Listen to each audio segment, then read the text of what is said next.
cutting hundreds, if not thousands, of water ghosts into pulp. Countless bullet casings rained down into the water like a torrential downpour. Boom. Boom. Boom. At the same time, the left-hand 75mm mecha-mounted main cannon fired, unleashing devastating blasts that tore straight through the monster-filled corridor like skewering meat on a stick. Each thunderous shot blasted apart dozens of water ghosts in an instant. The Fire God mecha stood in the center of the corridor, its overwhelming firepower suppression completely halting the tide. Steam and smoke billowed from the vending valves and heat exchangers on its neck. Suddenly, splash! A transparent water ghost slug leaped from the depths, latching onto the mecha's mechanical leg. These small creatures were invisible to standard sensors. But Lin Xian's mechanical heart covered the entire mecha, every movement was detected with absolute clarity. While keeping his guns blazing, he raised his right foot and stomped down hard. Splat! The black slug burst into pulp under the sheer force. Lin Xian, there's a big one coming from behind. Kiki's voice was tense. Beep. Beep. Beep. The mecha's warning system blared as the corridor ahead shook violently. Something massive was tearing through the floor and walls, charging at them. Fall back. They were deep underground, and Shijiu Lake's floodwaters were pouring in fast. Lin Xian couldn't risk staying any longer. Whoosh! He ceased fire, turned around, and sprinted toward the lift. With the mecha's suppression gone, the horde of water ghosts surged forward like a tsunami, trampling over mountains of their own dead as they chased the team into the hangar hall. The water level rose rapidly, and more monsters flooded into the area. Ratatatata! The Infinite Train squad opened fire, covering Lin Xian's retreat. Just as he stepped onto the lift, Kiki raised her hands and unleashed a shockwave behind them. Boom! Thousands of water ghosts swarmed out from the corridors, flooding the hangar like underwater locusts, their eerie shrieks drowning out all other sounds. Whoosh! The lift platform activated. The team stood at the edge, firing relentlessly to keep the monsters at bay. Lin Xian engaged the fire god mecha's flamethrower, unleashing a massive firestorm downward.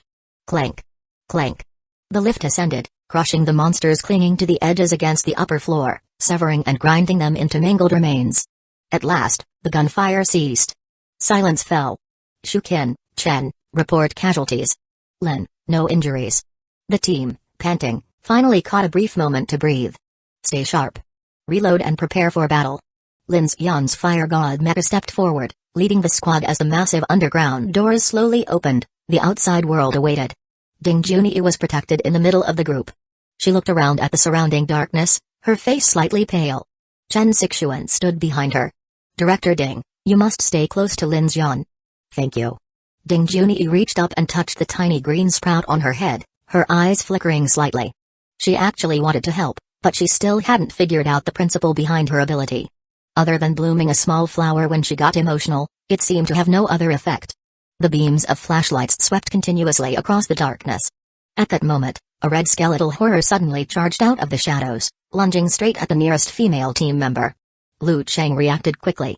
He raised his light machine gun and fired, sending a stream of bullets that pierced through the male skeletal horror's forehead and out the back of its head, splattering blood and flesh everywhere. The creature collapsed to the ground but still struggled, clawing toward the female team member's feet. The teammates on both sides immediately opened fire, riddling it with bullets in an instant. Ah! Ah! Ah! In the blink of an eye, a second, third, 10th, 50th skeletal horror appeared, surging out of the darkness. A tide of horrors was pouring in, and everyone's weapons roared to life simultaneously. Da-da-da-da. Da-da-da-da. Like a relentless string of firecrackers, gunfire erupted, filling the air with smoke as rounds poured into the encroaching zombie horde. The squad, along with the building they were stationed in, had 3 Roar K-23 electric Gatling guns positioned to cover the left, right, and rear. Meanwhile, the Infinite Train team members wielded nothing less than light machine guns and grenade launchers, unleashing overwhelming firepower. For the moment, they managed to hold back the tide of darkness within a range of about 10 meters.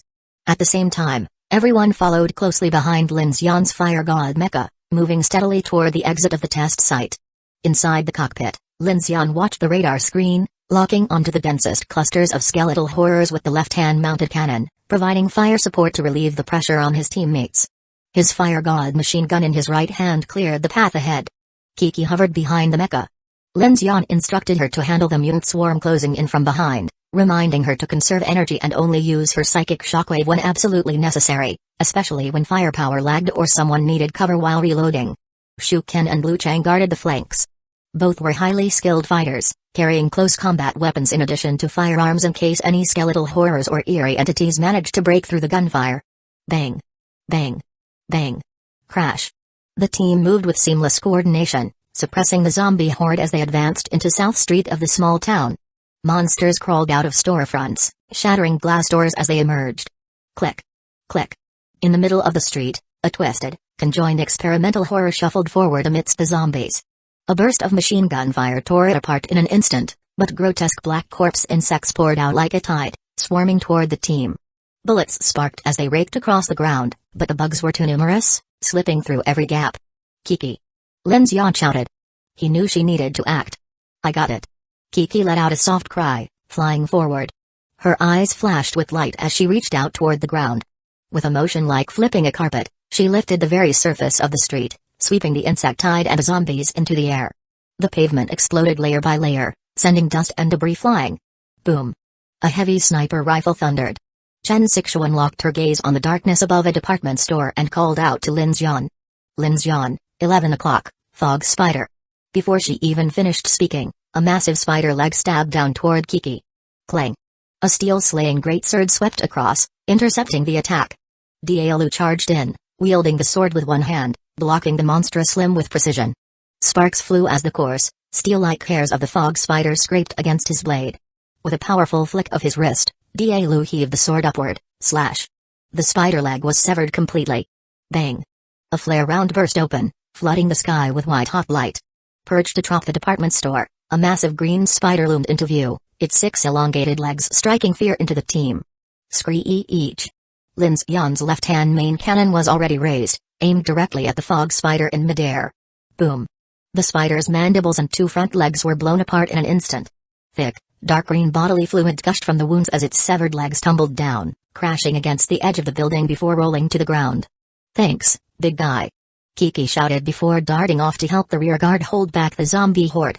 As more skeletal horrors and the fog spider were slain, an invisible black mist gathered toward the group. The Infinite Train team members exchanged glances, their faces flushing red as an oppressive, fear-inducing presence seeped into their minds. Ding Junyi noticed immediately.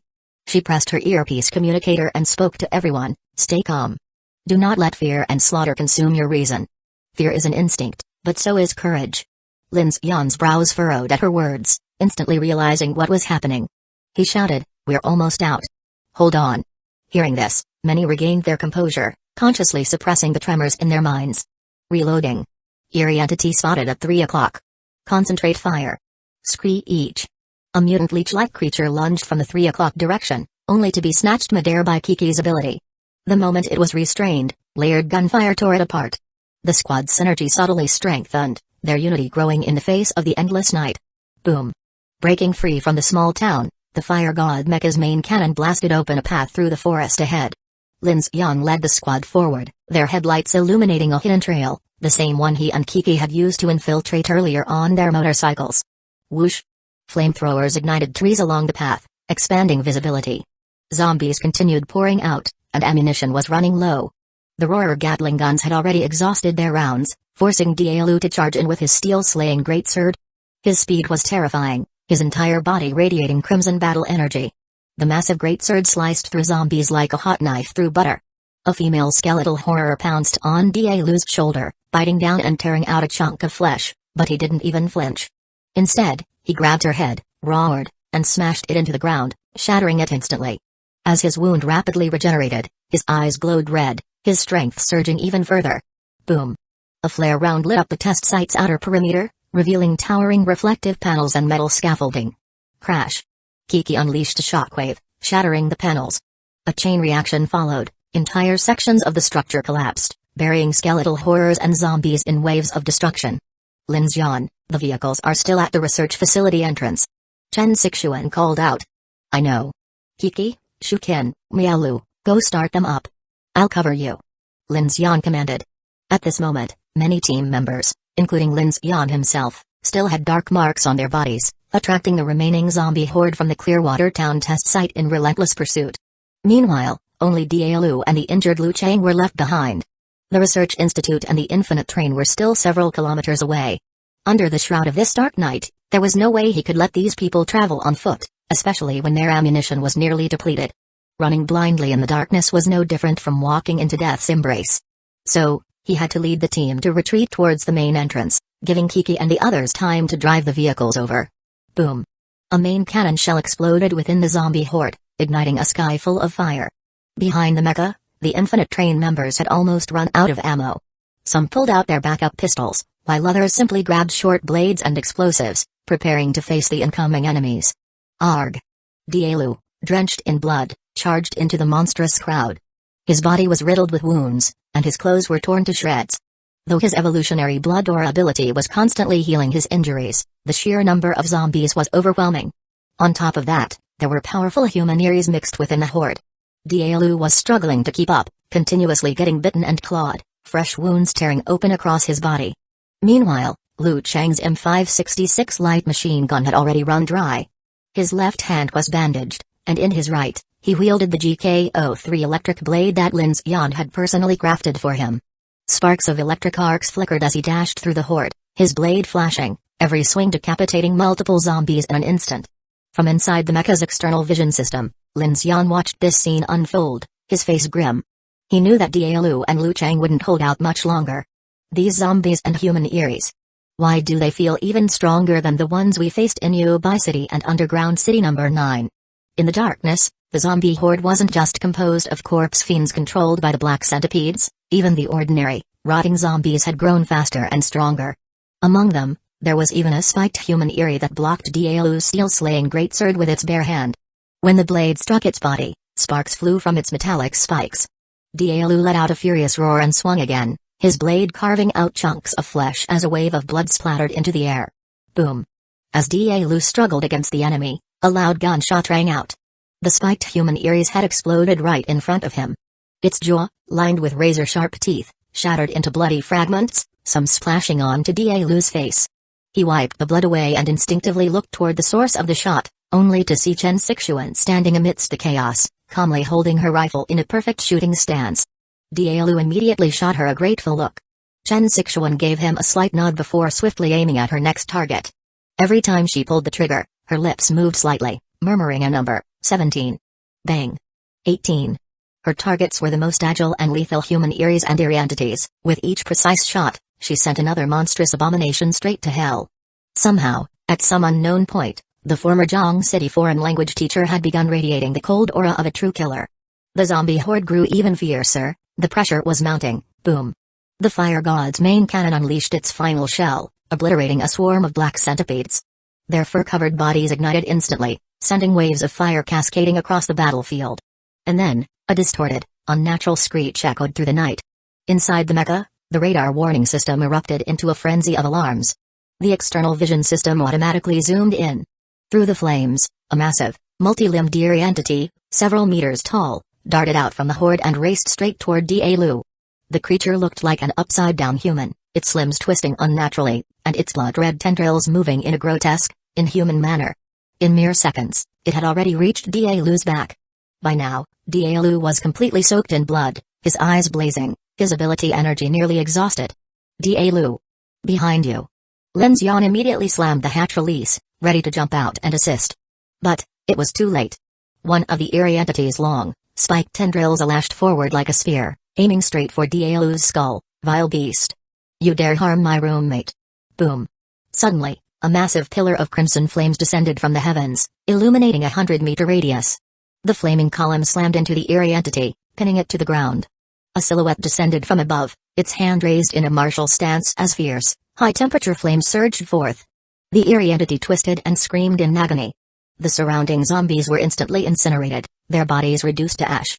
The shock wave from the blast sent Dialu flying backward, his steel-slaying greatsword shielding him from the scorching heat. Lu Xingchen. Ashes shall be your final fate.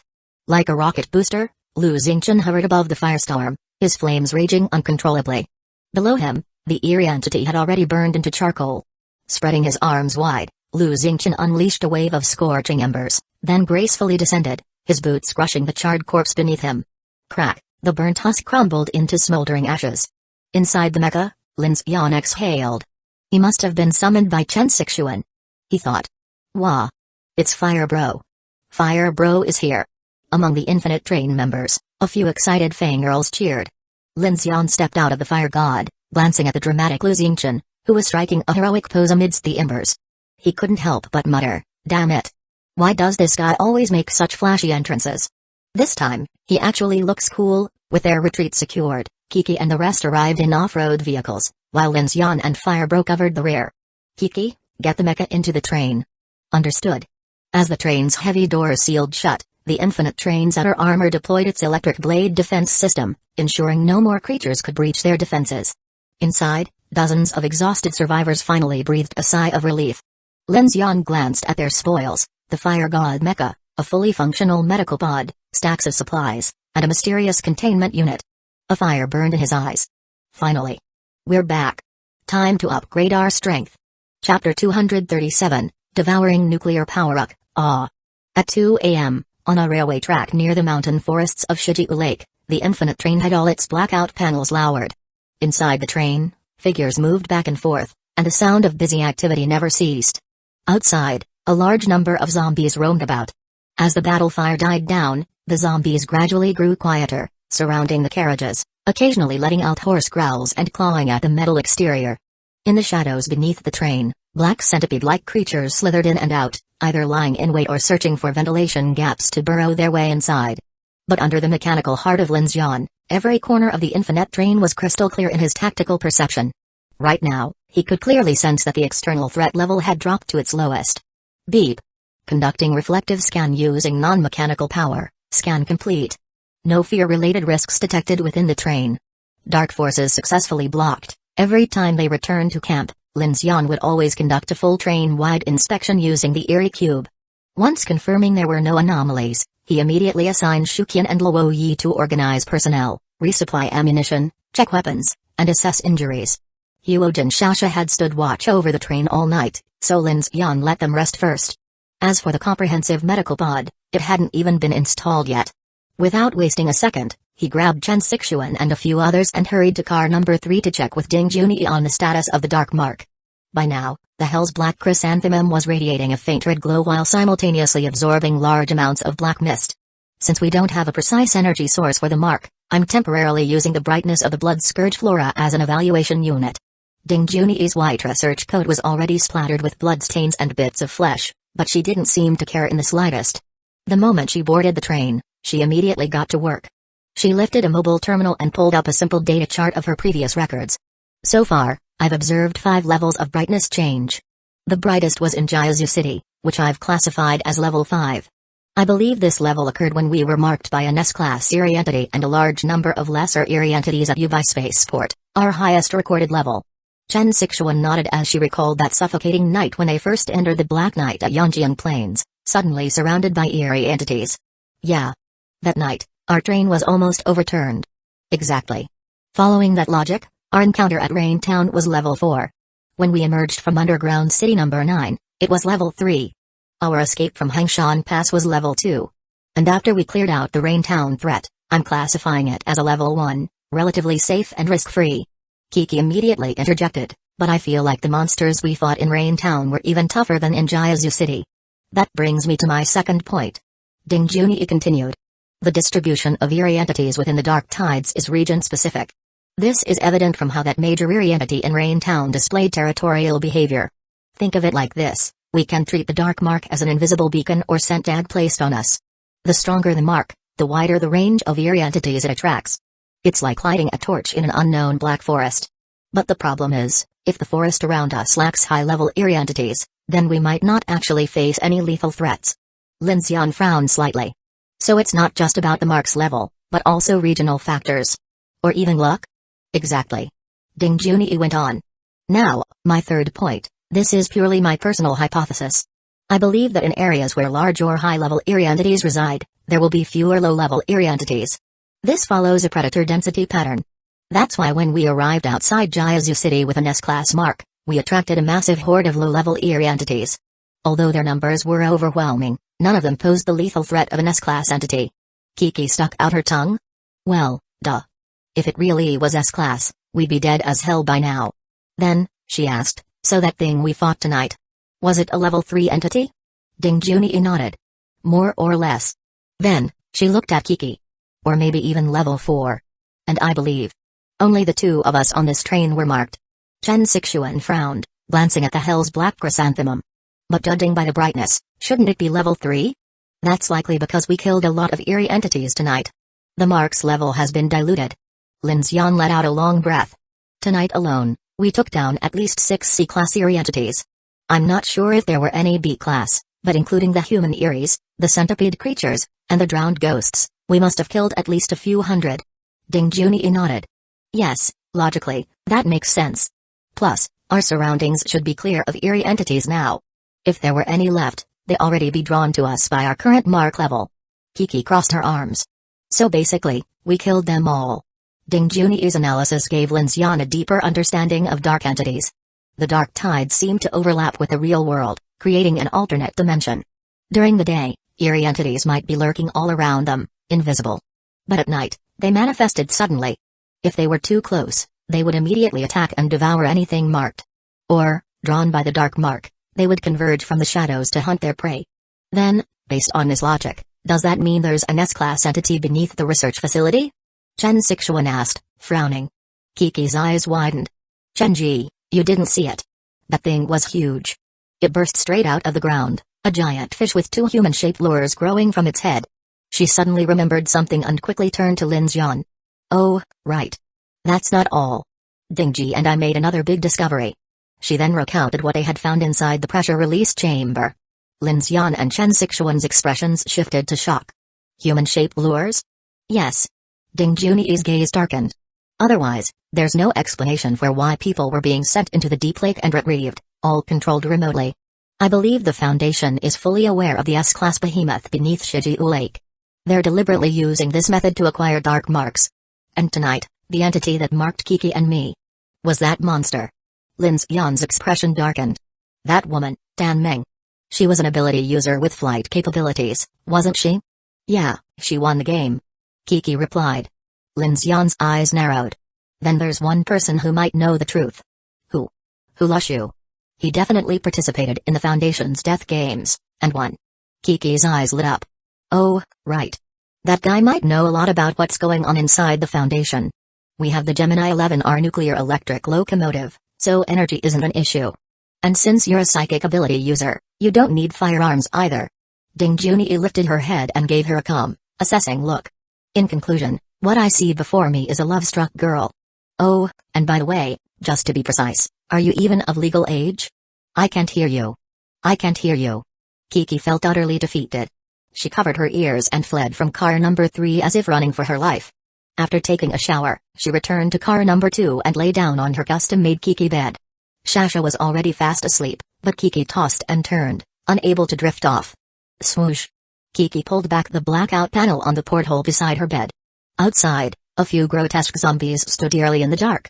As soon as they saw the light spilling out, they let out a chorus of ghastly howls, their rotting hands scratching at the armored grills over the window with an unsettling creaking sound. Lying on her side, Kiki rested her head on the pillow, staring at the zombies with a mind full of thoughts. She reached out, lightly tapping a fingertip against the glass, lost in contemplation. That guy. Wasn't he super cautious before? Tap tap tap. She absent-mindedly drummed her fingers against the glass, watching a particularly frenzied zombie flail about outside. She muttered softly, yeah, you think he's an idiot too, don't you? The zombie groaned in response. Exactly. It's the middle of the night, and he still has to make people worry. Maybe you should go check on him for me? Give him a little scare while you're at it so he hurries back? Wabba-labba-dub-dub. The zombie kept howling. Kiki blinked her large eyes, then her expression shifted. Never mind, you can't go. Don't cause him any trouble. With that, she brought her fingers together in a quick motion, pop. The zombie's head instantly compressed into a ball before exploding into a gory mess. As the first zombie collapsed, another immediately shuffled forward to take its place. Vroom. Under the cover of night, a motorcycle sped swiftly along a desolate highway. Lin Xian carried the PX-05 robot on his back as he entered the northeast side of Clearwater Town. To avoid attracting a zombie horde, he parked his motorcycle outside the main street and then activated his power armor, dashing across the rooftops under the cover of darkness. He had traveled several kilometers already without encountering any eerie entity attacks. This could mean either he wasn't marked or there were no eerie entities in this area anymore. Regardless of the reason, this only further proved Ding Junyi's theory. Bang! A shadow leaped down from above, landing directly on the deck of a crashed Dragon-class transport ship. Lin Xian remained still, listening carefully. When he confirmed that nothing had been alerted, no zombies, no unknown creatures, he proceeded quietly inside. Once inside the cargo hold, Lin Xian immediately flicked on his flashlight. One advantage of this transport ship was that regular zombies couldn't get in. However, he wasn't sure if anything else might be lurking in here at night, so he remained extremely cautious. The stench of decay wafted through the passageways, growing more pungent in the enclosed space. Lin Xian was long accustomed to such smells and didn't even flinch. Well, would you look at that? Seems like all the trouble really has been lured away. Good thing too, considering how much ammo we burned through last night. Letting out a breath of relief, Lin Xian quickly made his way through the deck towards the rear energy compartment, where the nuclear turbine processor was located. There you are. He took out the PX-05 robot and activated a patrol program Kiki had set up in advance. Buzz. The little robot's propulsion engine hummed as it lifted off the ground and began executing its patrol routine. Lin Xian set a limited patrol zone, just the rear chamber and corridor. Alright, you're my only company tonight. He patted the small robot, which wobbled slightly in the air before scanning the surroundings with a 3D mapping function and plotting its patrol route. Lin Xian ignored it and walked toward the energy compartment, preparing to devour. First time devouring nuclear energy. Let's hope it's worth it. With a deep breath, he mentally prepared himself, then climbed atop the nuclear turbine processor and activated his ability. Devouring progress, 1%. Since he had scanned the area beforehand, he could immediately feel the absorption process taking effect. Suddenly, an immense pressure surged through him. His face darkened as he cursed internally, shit. I underestimated this. He had initially estimated it would take 4 to 6 hours, but now he realized that was far too optimistic. Not only would it take longer, but the energy draw on his psyche was overwhelming, like a flood surging through his mind. Barely a minute in, sweat was already dripping down his forehead as his mechanical heart roared into overdrive. Lin Xian clenched his teeth. This is a rare opportunity. No matter what, I will see this through. From this moment on, every minute of devouring felt like torture. He had to endure for hours. Time dragged on. His clothes became completely soaked, and even the life support system in his power armor detected abnormalities, issuing urgent warnings. Heart rate irregularity detected, electrolyte depletion rate abnormal, warning, intense neural activity detected, 1 hour, 2 hours, 5 hours, 7 hours. As the abyss drew nearer, sunrise at Hangshan Pass had been delayed to 11 a.m. Meanwhile, aboard the Infinite Train, the crew had fully recovered after a night of preparation. Kiki had no idea how long she had been tossing and turning before finally dozing off. But when dawn arrived and Lin Xian was still nowhere to be seen, she hurried to find Chen Sixuan. Chenji, it's morning now. I'm going to Clearwater Town to find him. Chen Sixuan, who hadn't slept all night, nodded. Alright. Stay safe.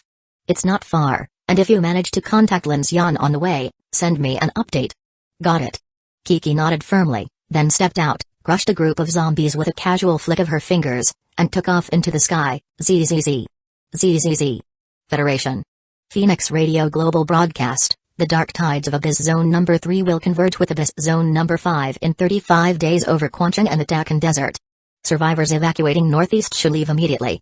Phoenix stations at Zilan and Quancheng are offering assistance. ZZZ.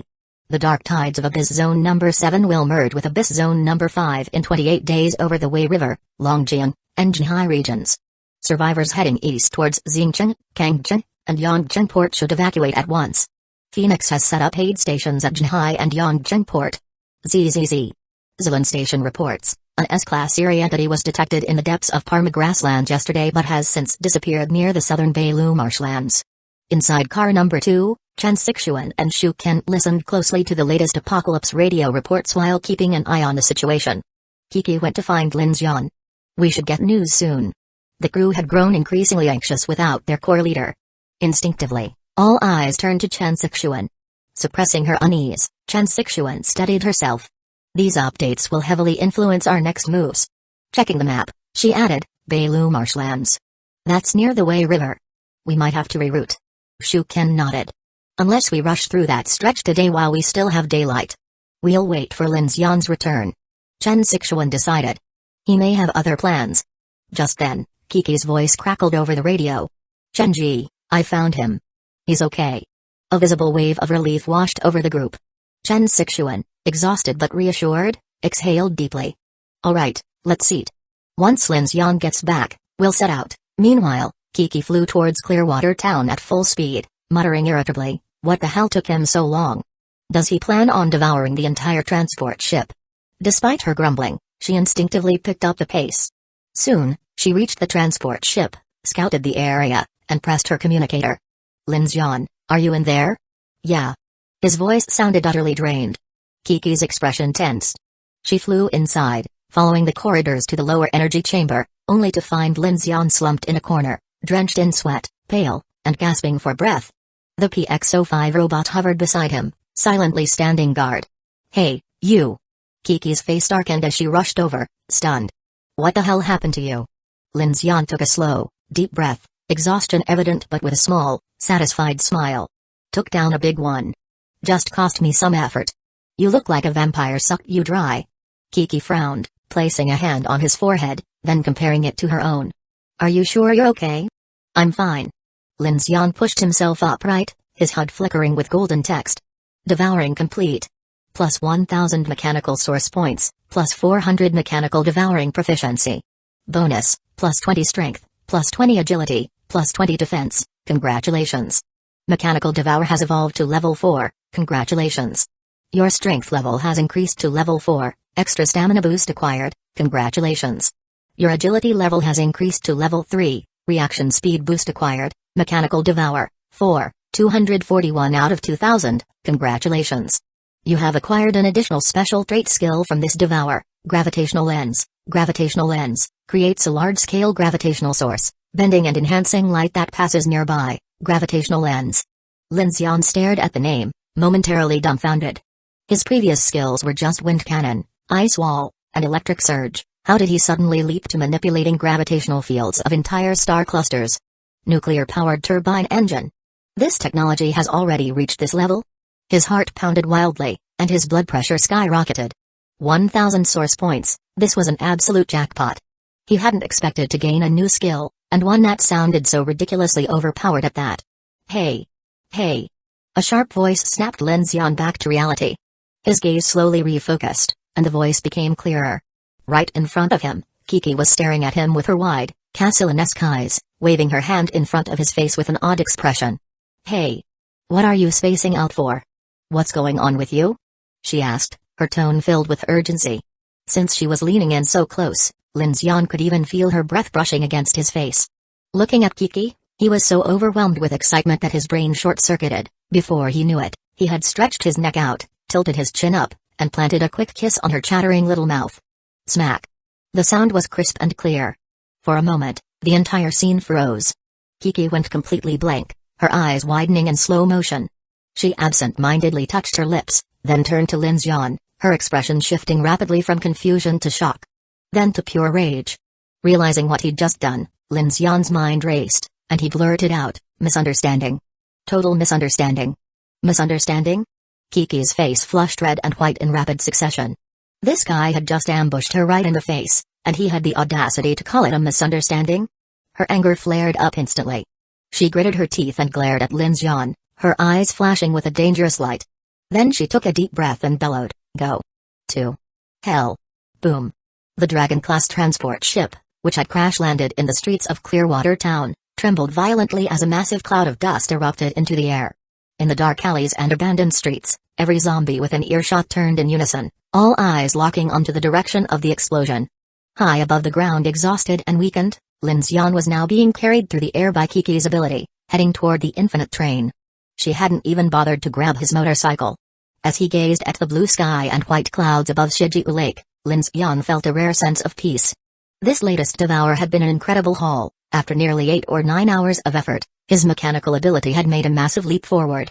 He was now only a few hundred points away from hitting level 4 mechanical heart.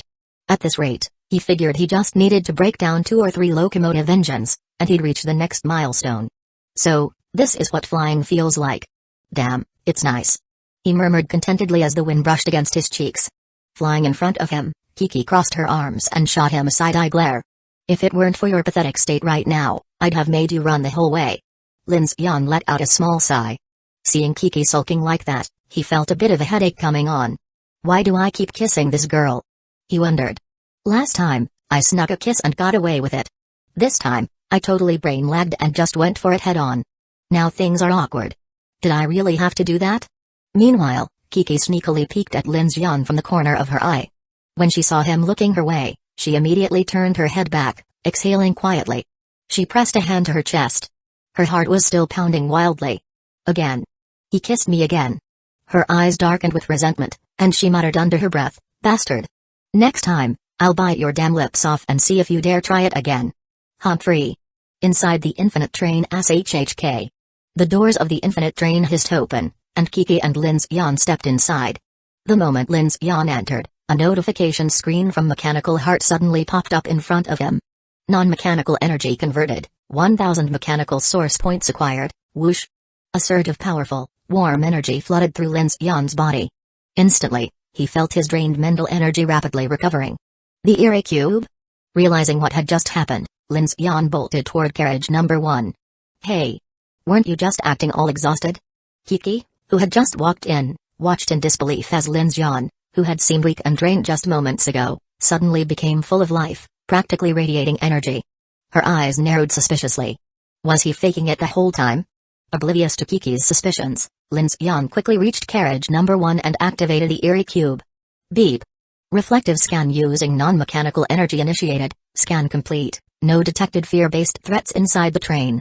Dark energy incursion blocked, non-mechanical energy converted, 1000 mechanical source points acquired. I knew it. It seemed that last night's all-out battle had yielded more than he initially thought. With so many eerie entities and human eries slain, especially that massive black centipede at Hengshan Pass, the Hell's Black Chrysanthemum had absorbed and converted a tremendous amount of energy. Team discussion. Lin Xian, Chen Sixuan and Shu Ken arrived, looking much more refreshed than he expected. Lin Xian glanced at them in surprise. How's everyone feeling? Chen Sixuan blinked, confused. Good? Why? Shasha, standing to the side, suddenly caught on. Chen Jiji, weren't you up all night? The entire group turned toward her. Chen Sixuan hesitated, then shook her head. Weirdly enough, I don't feel tired at all. Now that you mention it, I feel the same. Shukin added. I didn't rest much, but I'm feeling totally energized. Could it be? Did we evolve from killing the eerie entities? Naturally. Lu Xingchen declared smugly. Purging the evils of the Dark Night is bound to enhance our cultivation. Not entirely. Lin Xian interjected. Seeing how energized everyone was, he knew the Hell's Black Chrysanthemum had benefited the entire team. However, he decided against explaining the details, partly because it was complicated, and partly because even he didn't fully understand it yet. New skill acquired, congratulations. Mechanical Heart has reached level 4. You have acquired the passive skill, Mechanical Amplification. Mechanical Amplification, passive, converts max level special skills into mechanized exclusive skills. Requires mechanical materials for enhancement. Note, amplified skills will no longer have a proficiency level and will instead contribute to mechanical manufacturing proficiency. Available skills for amplification: Wind Cannon, level 3, max, upgrade to Mecha Cannon. Materials: titanium alloy times 100, hot rolled forged steel times 100 time, 20 hours ice wall, level 3, max, upgrade to Atfield shield. Materials: ultra carbon carbide alloy times 10, tungsten titanium alloy type I times 50 time, 30 hours holy SHT. Lin Xian was completely stunned. This was exactly what he needed.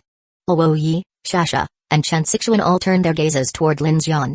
Lin Xian glanced at the map and said directly, I already have a plan. But before we head out, we need to go back to Hengshan Pass. There's someone we need to find. Whoa. At that moment, the Mechanical Heart roared to life. The Whale O3E heavy gas turbine locomotive of the Infinite Train let out a deep rumble, its iron wheels trembling as they rotated along the rails, pushing the train in the opposite direction, heading back toward Hengshan Pass City. The zombies that had been wandering around all night noticed the steel fortress moving and immediately let out guttural growls, staggering after the train in pursuit. Back to Hengshan Pass? That train station might already be destroyed. Chen Sixuan said to Lin Xian. We may need to slow down and watch the road conditions carefully. Lin Xian nodded. Yeah, also, you and Shu Ken should check our inventory of cold weather supplies in the living area. We might need to trade for more. Got it. Chen Sixuan nodded. I'll handle it right away. Hey, brat. Lin Xian called out to Kiki. What? Kiki didn't even look up, lazily sucking on a lollipop, clearly not in the mood to talk to him. Come help me install the comprehensive medical pod.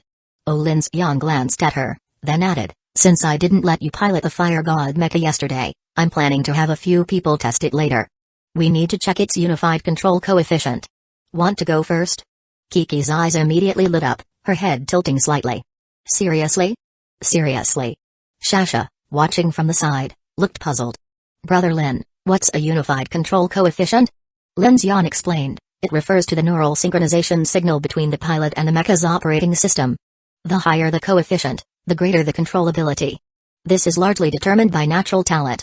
People with high sensory perception, strong motor skills, and stable mental states are generally more suited to piloting mechas. There are 5 levels: Anyone reaching level 1 is considered a qualified mecha pilot. But to control military-grade combat mechas, especially battle-class mechas, you need at least level 3 or above. Shasha's eyes widened. Then what about level 4 and 5? Kiki snapped her fingers. Level 4 means you're already a genius pilot. Level 5? Those are insanely rare. Lin Xian nodded. You can try it too, Shasha. I heard that younger pilots tend to adapt better, they react faster and have fewer mental interferences. You might be a natural fit. Really? Shasha instantly perked up. Wow, piloting a mecha? That sounds awesome. Don't get too excited just yet. Kiki stood up and pinched Shasha's cheek. Your big sis Kiki hasn't even piloted one yet. You think you'll get a turn before me? Shasha quickly protested, but Kiki-ji, you can already fly. You don't even need a mecha. Why can't I fly and pilot a mecha? It'd be so cool. Enough messing around. Let's get to work. Lin Xian interrupted, looking at Kiki. The comprehensive life support surgical pod that Kiki and Luo Yi brought back was set up in Ding Junyi's car number 3 research lab. This carriage had ample space, but more importantly, it was well fortified, with no windows and an airtight air circulation system. Placing the medical pod here made perfect sense to Lin Xian. Since it was a fully functional device, Lin Xian only needed to manufacture a compatible base, hook up the wiring, and let Ding Junyi and Kiki configure the system. After that, it would be ready for use. Once the setup was complete, Lin Xian immediately called over Lu Chang, one of the injured crew members. The moment Lu Chang saw the medical pod, he tensed up. Captain Lin. How long will I be dead in there? Kiki clicked her tongue. Dead? What are you talking about? It's a medical pod, not a cryostasis chamber. You'll be in and out in no time. No. Lu Chang scratched his head. I mean, does this require full anesthesia?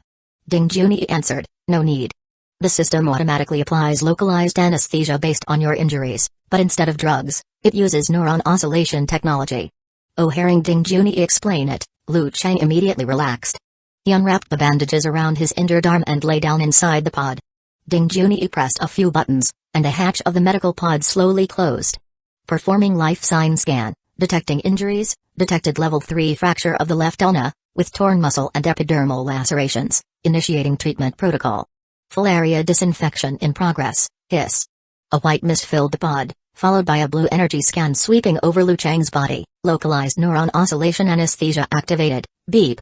A set of precision robotic arms extended from the pod, directing focused laser beams at Lu Chang's fractured arm. In an almost 3D printing fashion, the lasers reconstructed his bone and tissue, sealing the wound seamlessly. Lin Xian's eyes narrowed, observing the real-time healing. His wound closed up with zero bleeding, zero scarring, as if the flesh had regenerated perfectly. It's done. Within minutes, the pod's hatch opened, and Lu Chang sat up, his face filled with shock as he stared at his fully restored arm. Holy shit. It's like I grew a new hand. Lin Xian asked, how do you feel? Lu Chang flexed his fingers excitedly. It's still a bit tingly, but other than that, good as new. Captain Lin, this thing is insane. Lin Xian chuckled. This was high-end medical tech from before the apocalypse, only the wealthiest could afford it. Now, we can treat injuries instantly whenever needed. Alright. Kiki clapped her hands, growing impatient. The medical pod is set up. Lin Xian, let's go test the mecha already. The excitement in her voice was impossible to miss. Lin Xian pointed outside. We'll test it once we reach Hengshan Pass. The mecha can't even stand up properly right now, how do you plan to test it? Oh. Yeah, true.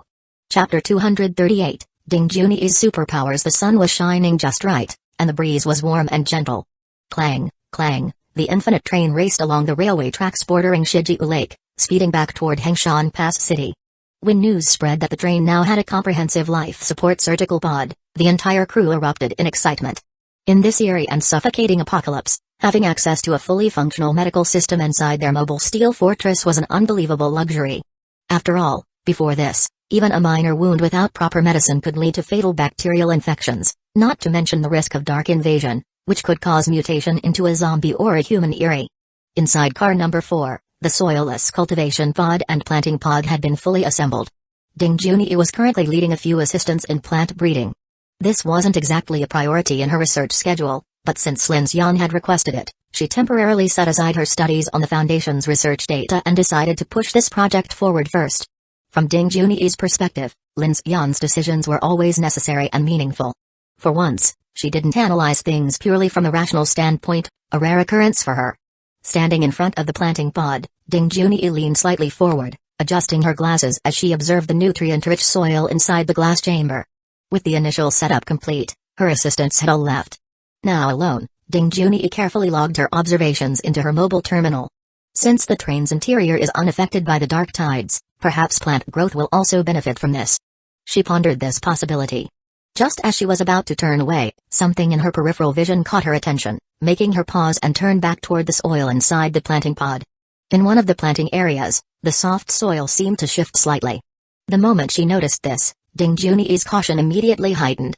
To her, any unusual biological phenomenon could potentially be linked to dark mutations, and could endanger the train's internal safety. The thought flashed across her mind, and she swiftly turned back, carefully observing every minute change in the soil. Box 12A, lettuce seeds. As she narrowed her eyes for a closer look, the soft soil shifted again. This time, a tiny, pale green sprout pushed up through the soil, emerging into view. Ding Junyi's brows furrowed deeply as she instantly realized the seriousness of the situation. Meanwhile, outside the train, the cold wind intensified. Within just one night, the temperature had dropped several more degrees. The drastic climate shift had caused vast stretches of mountain forests, marshlands, and greenery along the lake's edge to wither and die. The entire landscape was turning into a barren wasteland, as lifeless yellow hues overtook the once thriving land. On the roof of car number 1, Lin Xian stood, gazing out over Shijiu Lake. The strong winds rushed past him as sunlight shimmered across the vast lake surface. If he didn't know that a massive deep abyss behemoth lurked thousands of meters beneath those waters, this place might have seemed like a peaceful paradise. But he wasn't up here to admire the scenery. He had come to test a new skill. Gravitational lens. Sounds powerful. But I have no idea what it actually does. It was the only skill in his arsenal that he couldn't quite understand from its description. Taking a deep breath, Lin Xian raised his hand and aimed toward the open sky above. Gravitational lens, activate. The moment he triggered the skill, his face turned pale. He suddenly felt his entire stamina being rapidly drained, as if something was violently ripping away his strength. A crushing sense of exhaustion slammed into him like a collapsing mountain, leaving him shaken and weak. TSK. He inhaled sharply, struggling to keep his balance. As he lifted his gaze, he saw that hundreds of meters above, a portion of the sky was beginning to distort rapidly. In an instant, a brilliant halo of light formed, refracting and intensifying the surrounding sunlight. Then, whoosh! A water barrel-thick beam of searing energy suddenly blasted downward, striking the lake surface with devastating force. Boom! The heat from the beam instantly vaporized a large portion of the lake, sending massive clouds of white steam billowing into the sky. Lin Xian stared in shock, but before he could react, his fingers twitched, and the beam suddenly swept toward the train. Shit! BZZZT! Lin Xian immediately tried to halt the attack, but it was too late. The scorching beam arced across the land, narrowly missing the Whale 03E heavy gas turbine locomotive, just inches away from disaster. Finally, Lin Xian's body gave out from exhaustion, and he deactivated the skill. Drenched in cold sweat, he turned to look at the ground behind the train. A 1-meter-wide, pitch-black scorch mark had been carved across the land, stretching hundreds of meters into the distance. The top layer of the ground had been entirely vaporized, leaving behind a smooth, charred pathway. Lin Xian's heart pounded in fear. Holy shit! I almost sliced the train in half. He stared at his hand in disbelief. This gravitational lens was on an entirely different level compared to his other skills. It's insanely powerful. But it also drains my stamina at an absurd rate. Slumping onto the train roof, he gasped for air. That was just 2 seconds. And I feel like I've been wrecked by 20 women non-stop for an entire night. What kind of monstrous stamina drain is this? If he had been at full strength, he estimated he could sustain it for 3 to 5 seconds at most. Seems like it compresses and amplifies sunlight into an extreme energy beam. Lin Xian felt pretty smug for a moment, staring at his fingers. With his skill, I finally have a high-damage attack against eerie entities at night, he froze mid-thought. His expression stiffened. Wait. At night? Does the sun even exist? At night? A sudden realization struck him like a ton of bricks. Crap. Does this skill even work when there's no sunlight? His mind went blank. An overwhelming sense of ridiculousness flooded his thoughts. Did I just invent a solar-powered flashlight? For a long moment, Lin Xian sat there, completely silent. No way. No way. He massaged his temples, denying reality. I must be missing something. There has to be another way to use it. If this skill only works in daylight, then it's absolutely bullshit. With the expansion of the abyss, daylight was becoming rarer. If that was the case, his chances of using this skill would become even more limited. I need to test this further. At that moment, Lin Xian dragged himself up, still feeling exhausted. But first, I need food, water, and a damn nap. Hearing Lin Xian's words, Ding Junyi finally processed what he was saying. She opened her mouth, and for once, the usually composed scientist found herself stumbling over her words. This. Theoretically speaking. Well. It does seem possible. Lin Xian's face lit up with excitement as he looked at Ding Junyi. Director Ding, you have to explore your ability further. Car number 4 could be your personal training ground or experimental lab. I really think your power has incredible potential just waiting to be discovered. Ding Junyi took a few deep breaths to calm herself. Then, regaining her usual composure, she nodded at Lin Xian and said, "You're right. I shouldn't jump to conclusions so quickly. There could be many other properties of my ability I haven't uncovered yet." Definitely. Lin Xian was ecstatic. Plant growth, the possibilities were endless. There were billions of plant species on Blue Planet, each with unique properties. From a survival perspective, it meant nearly unlimited food supplies. But the most important thing was, fresh food. Just that alone meant Ding Junyi could probably walk into the Phoenix organization and become the global minister of food supply without any issue. And yet, she hadn't thought much of it. What a rare gem. It's like striking gold in a haunted house. Oh, right. Lin Xian suddenly turned serious. Director Ding, from now on, you should only use your ability on the train. Don't display it in front of outsiders. Ever since he had showcased his mechanical manufacturing ability at the spaceport, he had been targeted by organizations like the Foundation. He couldn't imagine how much attention Ding Junyi's ability would attract if others found out about it. He hadn't fully aligned himself with the Phoenix organization yet, and the global survivor factions held vastly different agendas. Revealing Ding Junyi's ability too soon might bring unnecessary trouble to the Infinite Train. I understand. Ding Junyi glanced down at Lin Xian's hand, which was gripping her shoulder tighter and tighter. Then she looked up at him with an expression that carried a certain, indescribable meaning. Lin Xian frowned. He instantly understood that look. Squeeze harder. I like it. He immediately let go. Otherwise, he was pretty sure this closet masochist of a scientist would start looking at him with glowing eyes. Good luck, Director Ding. I believe in you. Lin Xian gave her a clear and sincere gaze, then nodded before picking up the metal case and leaving. Ding Junyi watched him walk away, and for once, a rare, gentle smile bloomed on her usually cold face. So manly, Lin Xian made his way to car number 12 and found an empty fuel rod storage box. He placed the metal case inside, securing it under double layers of safety measures. The suppressive effects of the heavy suspension conductive liquid were finally completely neutralized. Chen Sixuan saw him enter and immediately asked, "What happened? You were fine just now, but now you look exhausted again." "I just used my mechanical ability for a bit," Lin Xian admitted. "But it's fine, nothing serious." Chen Sixuan looked at him with slight concern before saying, "You should take care of yourself. You were gone all night. Everyone was really worried about your safety." Lin Xian walked over and took her hand. "I'll try not to take such risks in the future. Kiki's ability is really powerful. You should bring her with you," Chen Sixuan said, gazing at him. "We've all been through so much together. One night of rest wouldn't hurt. You forgot, she has a level 3 mark. I can't take her into dangerous situations." Chen Sixuan's expression darkened. "Right. I almost forgot about that. Ugh. These marks make it feel like we're just playthings to them." She looked back up at him, her eyes unwavering. "But you could take me. I think I can protect you too." "All right." Lin Xian smiled, warmth spreading through his chest. He pulled Chen Sixuan into a hug without saying anything more. Just that simple embrace was enough to wash away most of his exhaustion. "We're about to enter the city." Hearing the sound of the train aligning with the tracks, Chen Sixuan quickly pulled away, looking ahead. "The route isn't very clear. We fought pretty hard last night." Lin Xian looked forward as well.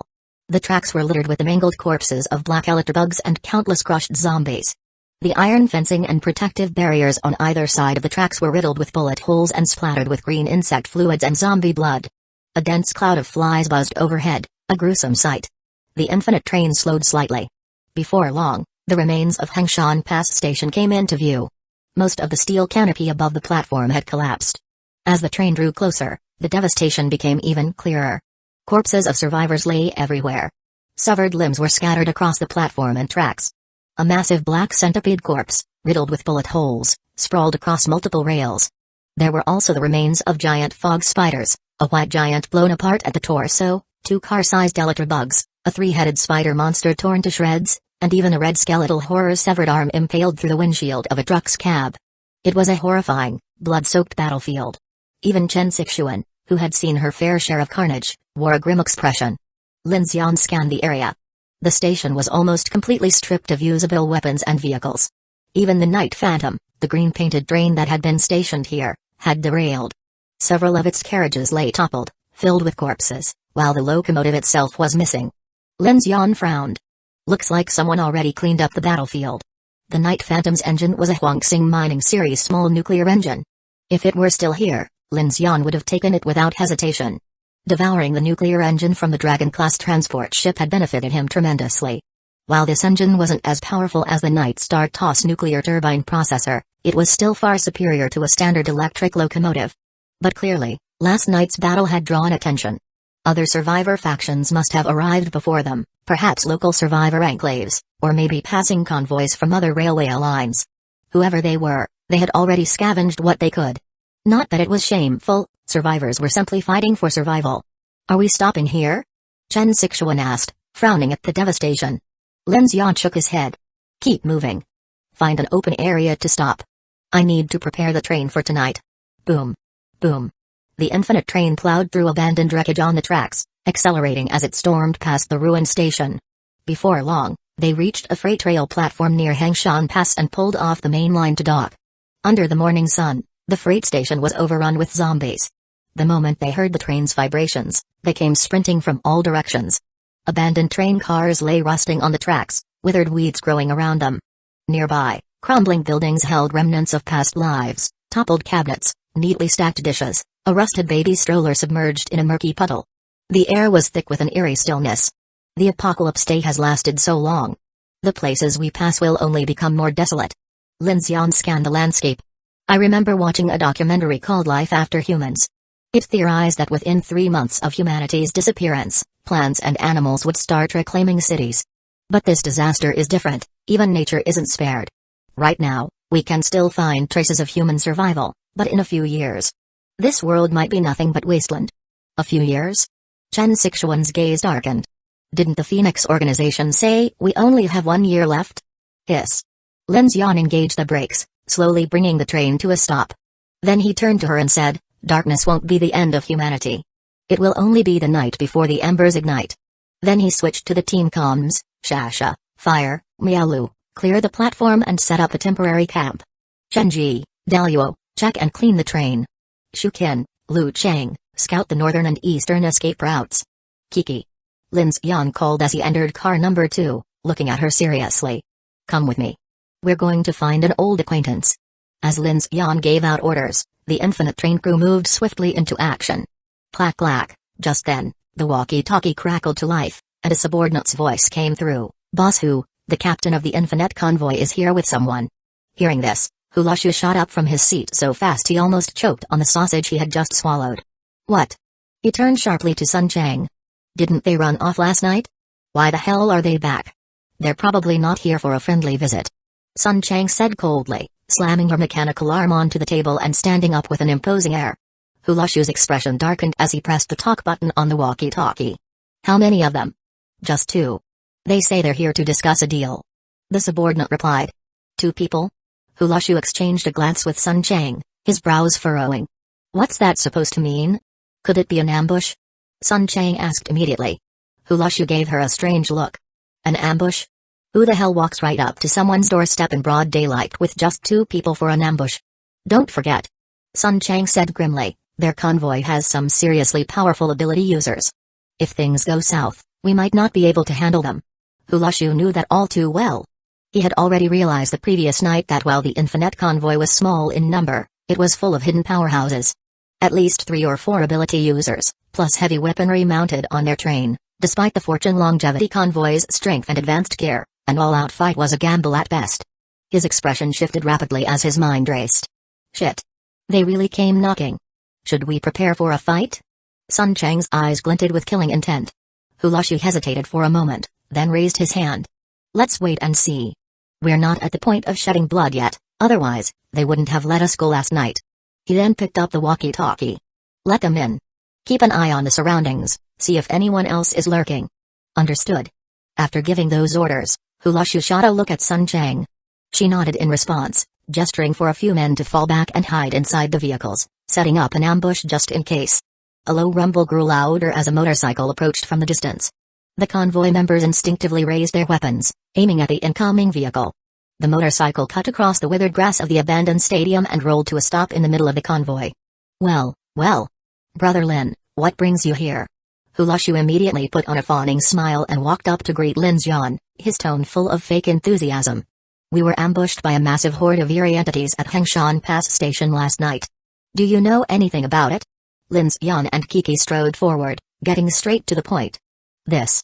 Hulushu's eyes flickered, and he let out a heavy sigh. A lot of survivor camps probably heard the commotion last night. I was actually thinking of sending reinforcements, but we ran into trouble ourselves. What a blatant lie. Lin Xian almost laughed out loud. This conniving merchant sending reinforcements? Who would believe that nonsense? You seem nervous. Kiki remarked. We're here to gather intel and buy supplies. What's with all the guns? Is this how you do business? She crossed her arms and casually waved a hand, gladder. The weapons of Hulushu's men suddenly flew out of their hands and hovered in midair. Caught off guard, the men panicked, jumping up and down, trying to snatch their guns back, a comical sight. ZZT. Whoosh. Sun Chang stepped forward, arcs of electricity crackling around her mechanical arm as an overwhelming pressure filled the air. Hulushu reacted instantly, raising a hand to block her path. He turned to Lin Xian and Kiki, the fake smile fading from his face. You're here to buy something? Of course. Lin Xian said coldly. Look, man. Hulushu sighed, throwing up his hands. You guys already bought most of my food stock, I need to keep some for my own people, you know. Lin Xian's gaze swept over the convoy before he signaled to Kiki. Snap. Kiki snapped her fingers, and the guns dropped back down. Seeing this, Hulushu quickly gestured for his men to collect them and leave, now looking at Kiki with clear wariness. This kind of ability was terrifying, ordinary evolvers wouldn't even have a chance to resist. Deciding to tread carefully, Hulushu adjusted his posture to avoid escalating the situation. What we need isn't food. We're looking to buy cold weather gear. Lin Xian explained. And we also need some information. Cold weather gear? Hulushu immediately pieced things together. So you're heading toward the northeast routes? Lin Xian nodded. Something like that. We do have some winter supplies, but... Hulushu hesitated, looking troubled. These things are in high demand right now, and I can't trade them for Xingyo 26 tactical rifles anymore. Why not? Yesterday you were eager to take all of them. Kiki said with a smirk. Hulushu grimaced. I screwed up, okay? I seriously underestimated you guys. If I'd known you were running a damn military factory, I wouldn't have tried to clear out your warehouse. He threw up his hands in exasperation. Now I'm stuck with piles of these rifles, too short to use as canes, too long to use as chopsticks. After last night's attack, most of the survivors around here fled at first light, and I have no idea who I'm supposed to sell all these guns to. Lin Xian's gaze shifted past Hulushu and landed on Sun Chang. He then spoke, voice calm yet firm. Boss Hu, your people picked up a lot of loot from the convoy wrecks at the station, didn't they? Hulushu froze. How do you know that? Kiki lifted a small communication device and pressed a button. A rhythmic beep beep beep echoed from it. All the comms gear we sold ended up in your hands. She said meaningfully. You searched through those wrecks pretty thoroughly, huh? Hulushu's face paled. He took 2 steps back and quickly raised his hands. Look, I had nothing to do with that attack. And besides, the people were dead. Survivors scavenging leftover supplies, it's just part of surviving, right? Lin Xian narrowed his eyes. Did I say you were involved? Hulushu hesitated, then exhaled in relief. Damn, brother, you scared the hell out of me. I thought you came for payback. Actually, I was about to ask you, what the hell happened last night? It was brutal. A large-scale Black Knight eerie entity assault. Lin Xian stated bluntly. I don't think it was a coincidence. It's likely tied to a certain organization. An organization? What do they have to do with the eerie entities? We're not entirely sure yet. Lin Xian said, his tone measured. He locked eyes with Hulushu and Sun Chang, speaking slowly, but I do know that there's a secret research facility right here in Clearwater Town, an organization called the Foundation. Ever heard of it? The moment he said the name, Hulushu's expression changed drastically. Beside him, Sun Chang's brows furrowed deeply.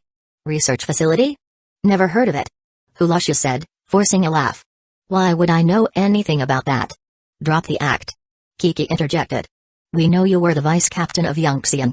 We also know you've been inside that facility. We're here to trade information, so don't play dumb. Hulashu's forced smile instantly vanished.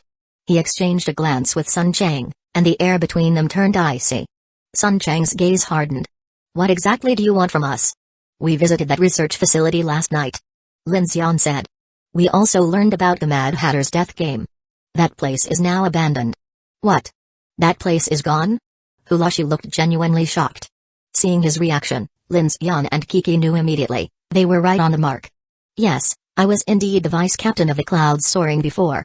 Back then, we encountered an aerial eerie entity and had to make an emergency landing in the forests outside Clearwater Town. But we crashed into something, an invisible structure, and ended up wrecked inside the town. By the time I woke up, I was already inside that research facility. Hulashu laid everything out without hesitation. His eyes flickered as he looked at Lin Xian. So, what exactly do you want to know? But let's be clear, my intel isn't free. That also includes the cold weather supplies you're trying to buy. But I don't want automatic rifles. What do you want, then? Lin Xian asked. Heavy caliber weapons.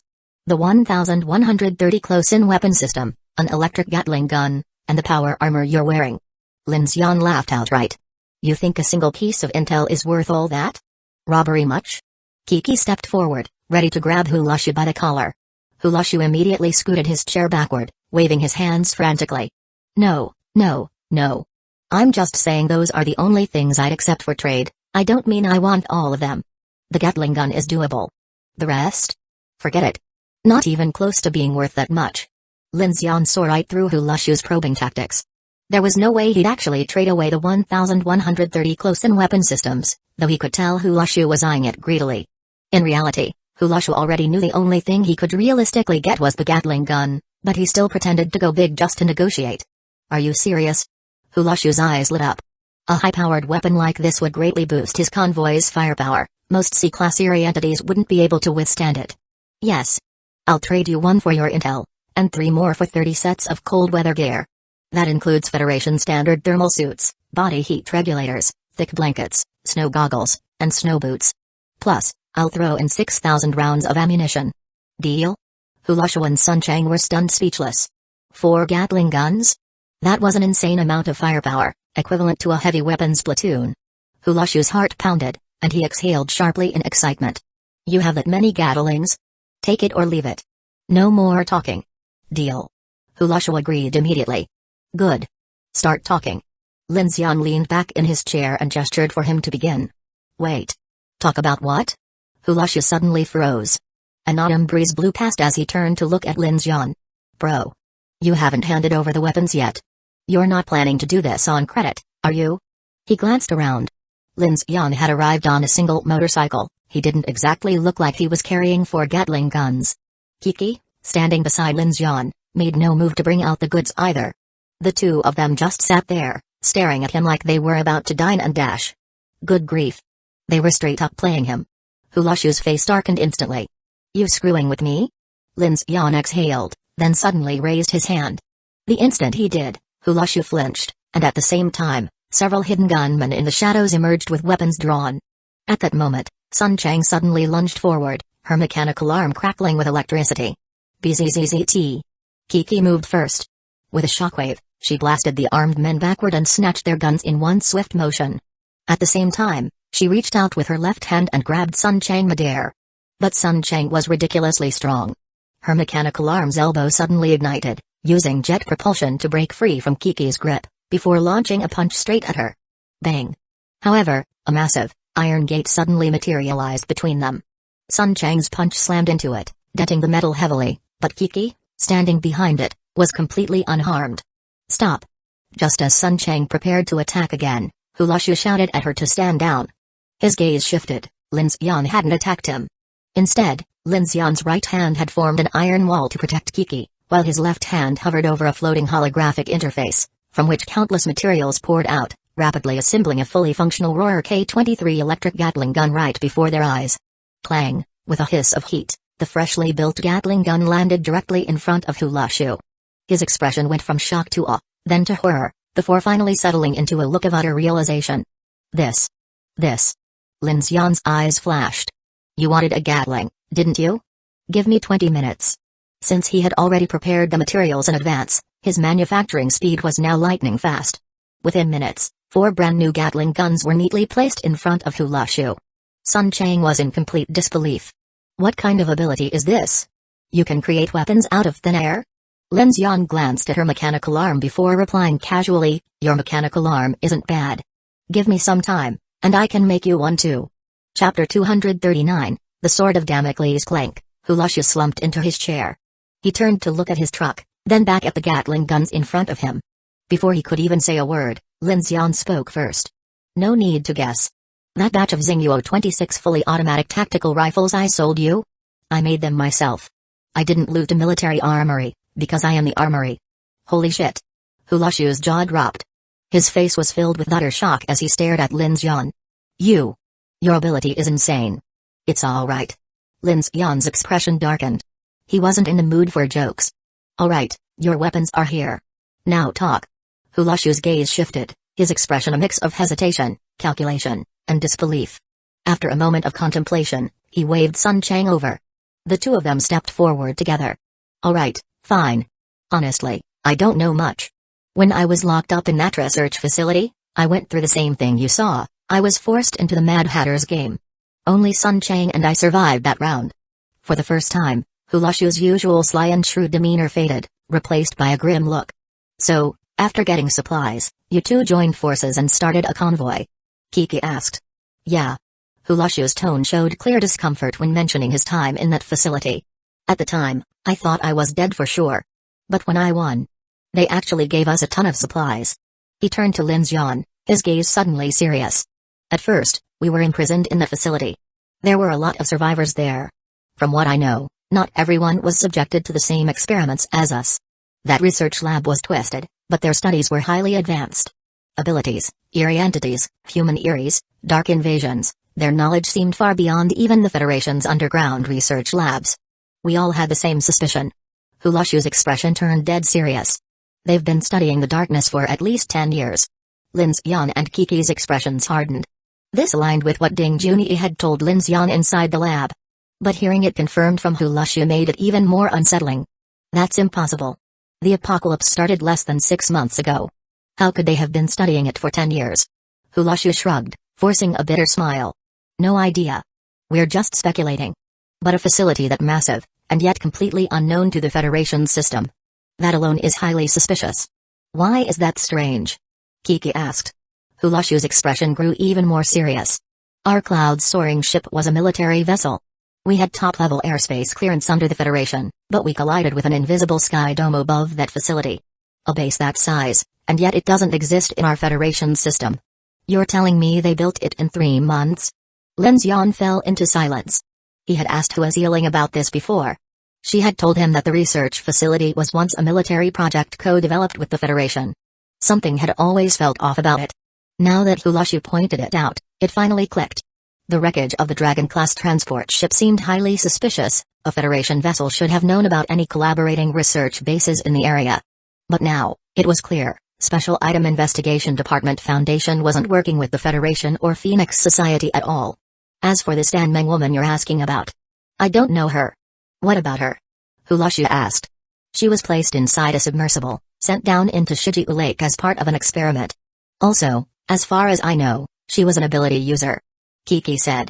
Hulashu's brows furrowed. He shook his head. What kind of insane experiment is that? If she won the game, wouldn't she have left? That's exactly why I'm asking you. Lin Xian said dryly. I really don't know. Hulashu spread his hands.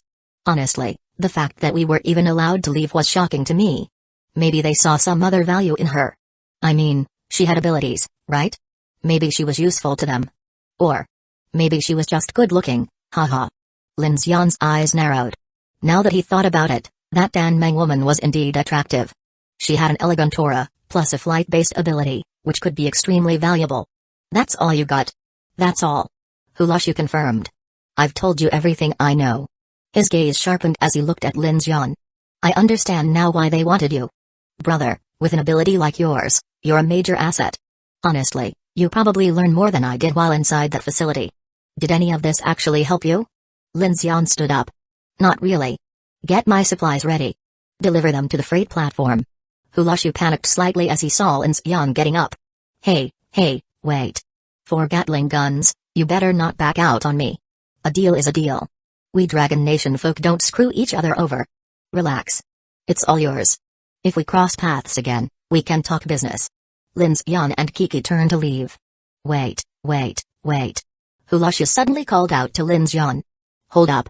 I'm not a fan of one-sided deals. I've got one more piece of intel. It's got nothing to do with the Foundation, but trust me, it's useful. And I'll give it to you for free. Lin Xian paused, intrigued. Oh? What is it? Hulashu's expression turned secretive. Leaning in, he lowered his voice. Do you guys know what Phoenix Society is actually doing in Palma Grasslands? Aren't they just holding off an S-class Erie entity? Kiki crossed her arms. That's it, right? Not quite. Hulashu smirked. From what I know, this Palma Grasslands operation is actually a large-scale experiment led by Phoenix Society. It's part of the resistance movement. They call it the Emperor Project. Lin Xian's eyes sharpened. The Emperor Project. Exactly. Hulashu's grin widened. And guess what? This project involves testing massive human-made war machines, a super weapon known as the Planetary Titan. In the darkness, there was no such thing as absolute safety.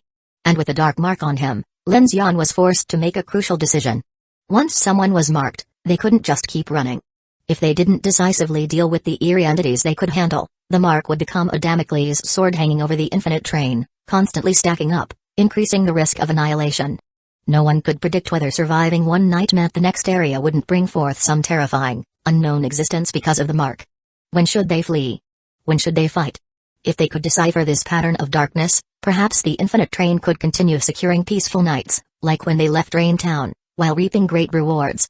But if they miscalculated, they might meet the same fate as the Fireline convoy, which vanished without a trace, over 100 people, gone, without even a distress signal left behind. At this moment, inside car number 2, all eyes were on Lin Xian. The air grew heavy with silence. Ho!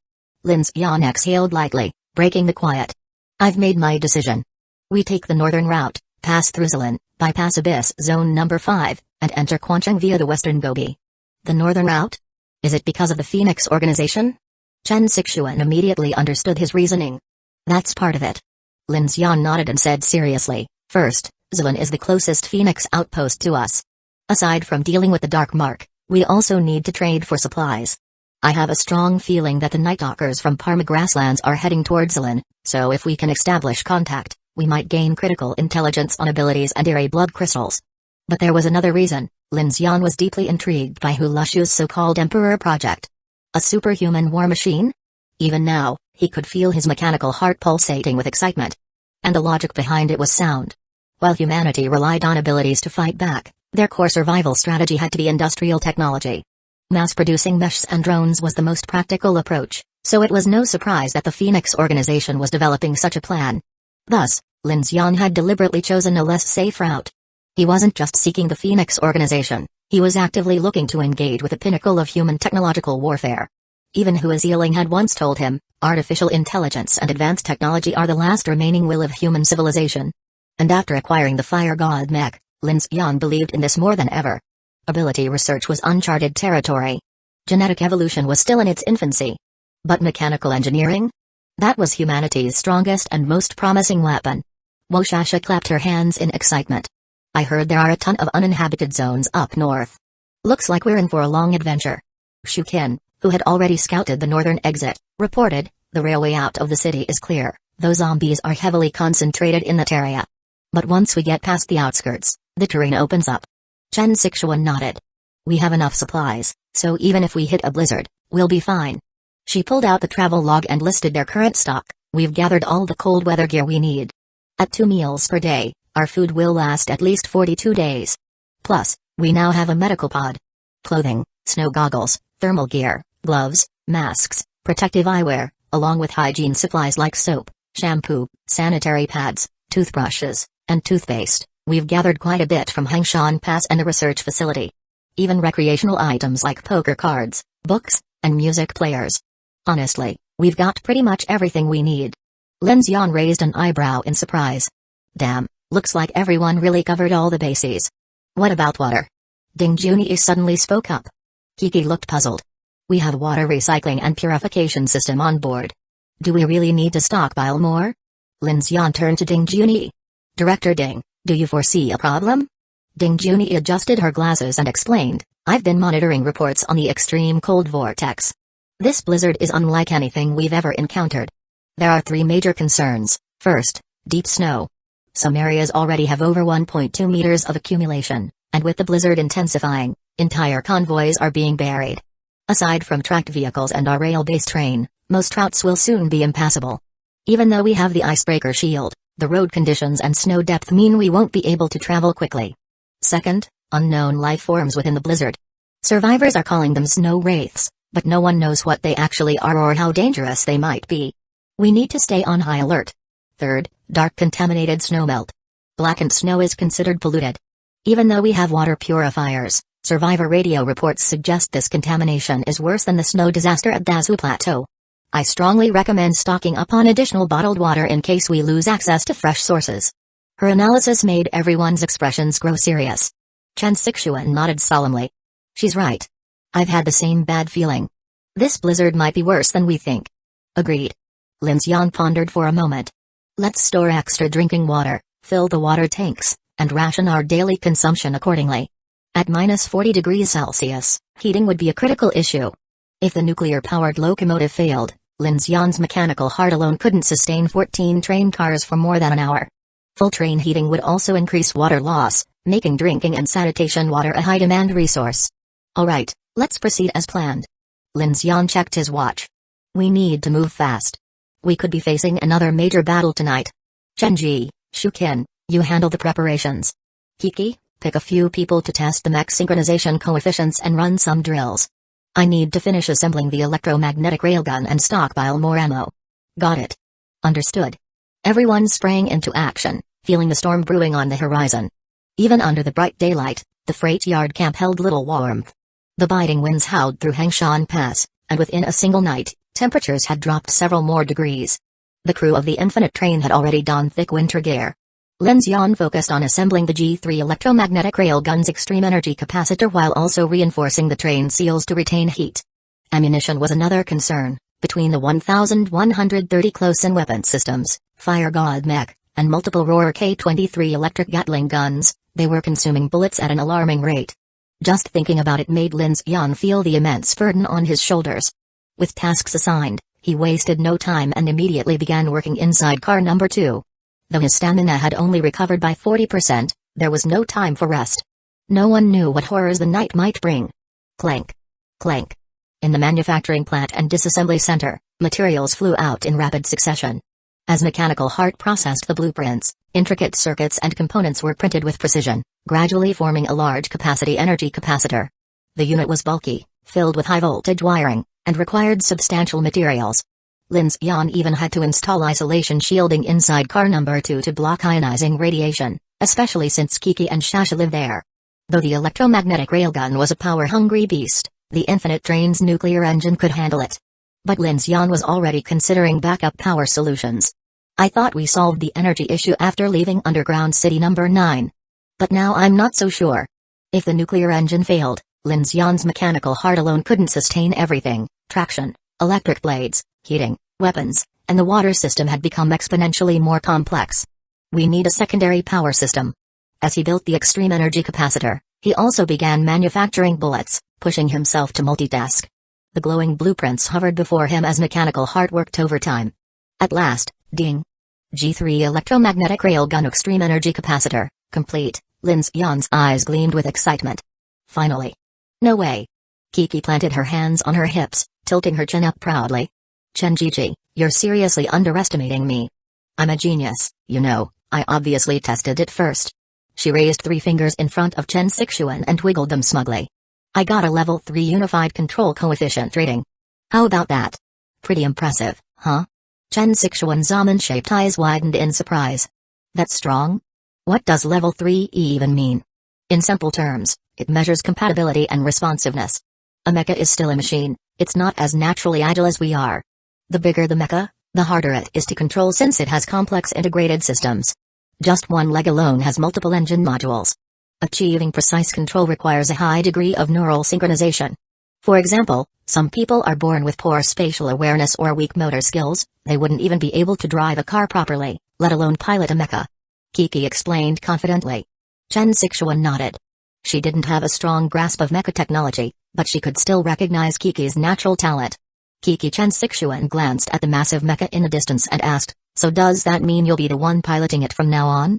I feel like using a mecha might be a waste of your ability, though." Kiki squinted her eyes and waved her hand dismissively. I just do it for fun. I like flying around more than sitting inside a mecha all day." For Kiki, mecha were just another exciting toy, something fresh and thrilling to play with. She knew her psychokinesis ability was more efficient on its own, but the real problem was that no one else in the team had a high enough unified control coefficient to be an optimal pilot. VRRR, screech. Bang. Just then, the fire god mecha suddenly came to life, its motors whirring as it moved, stepping forward, retreating, turning, raising its arms. Its movements were swift and precise. After some warm-up maneuvers, the mecha even attempted a sprint, then performed a perfectly fluid jump. Boom. Dust billowed into the air as it landed, and the onlooking team members erupted into applause. Who the heck is that? Kiki's eyes widened as she quickly flew over, with Chen Sixuan following closely behind. SHHK, the mecha landed steadily, and the heavy cockpit hatch slowly lifted open. A bright, ecstatic face peeked out from within. New pilot neural link unified control coefficient rating, 4, a metallic voice announced the results as the pilot climbed out. It was Shasha. Shasha stood inside the cockpit, eyes sparkling with excitement as she turned to Kiki. "Kiki GG. I got a level 4 rating." Kiki froze. Seeing Shasha in the pilot's seat, her jaw practically dropped. She landed right on the edge of the cockpit, reaching out to pinch Shasha's cheeks. Well, you little rascal, you actually scored higher than your Kiki GG? Who told you to climb in and start testing without permission, huh?" She pretended to scold her, but her eyes were full of delight. "Come on, let's go find your Lin Gij." I was just curious. I didn't mean to." Shasha pleaded, but Kiki didn't listen, grabbing her and practically dragging her toward the train car. Inside carriage number 2, Lin Xian was busy loading newly manufactured ammo into storage crates, instructing the PX-05 robots to carry and assemble them. Just then, Kiki came rushing in with Shasha in tow. "Lin Xian. Look who I found, a level 4 genius mecha pilot." Lin Xian raised an eyebrow, glancing at Kiki, then at the person she was pulling along. "Shasha? Yep. This little brat is actually better than me."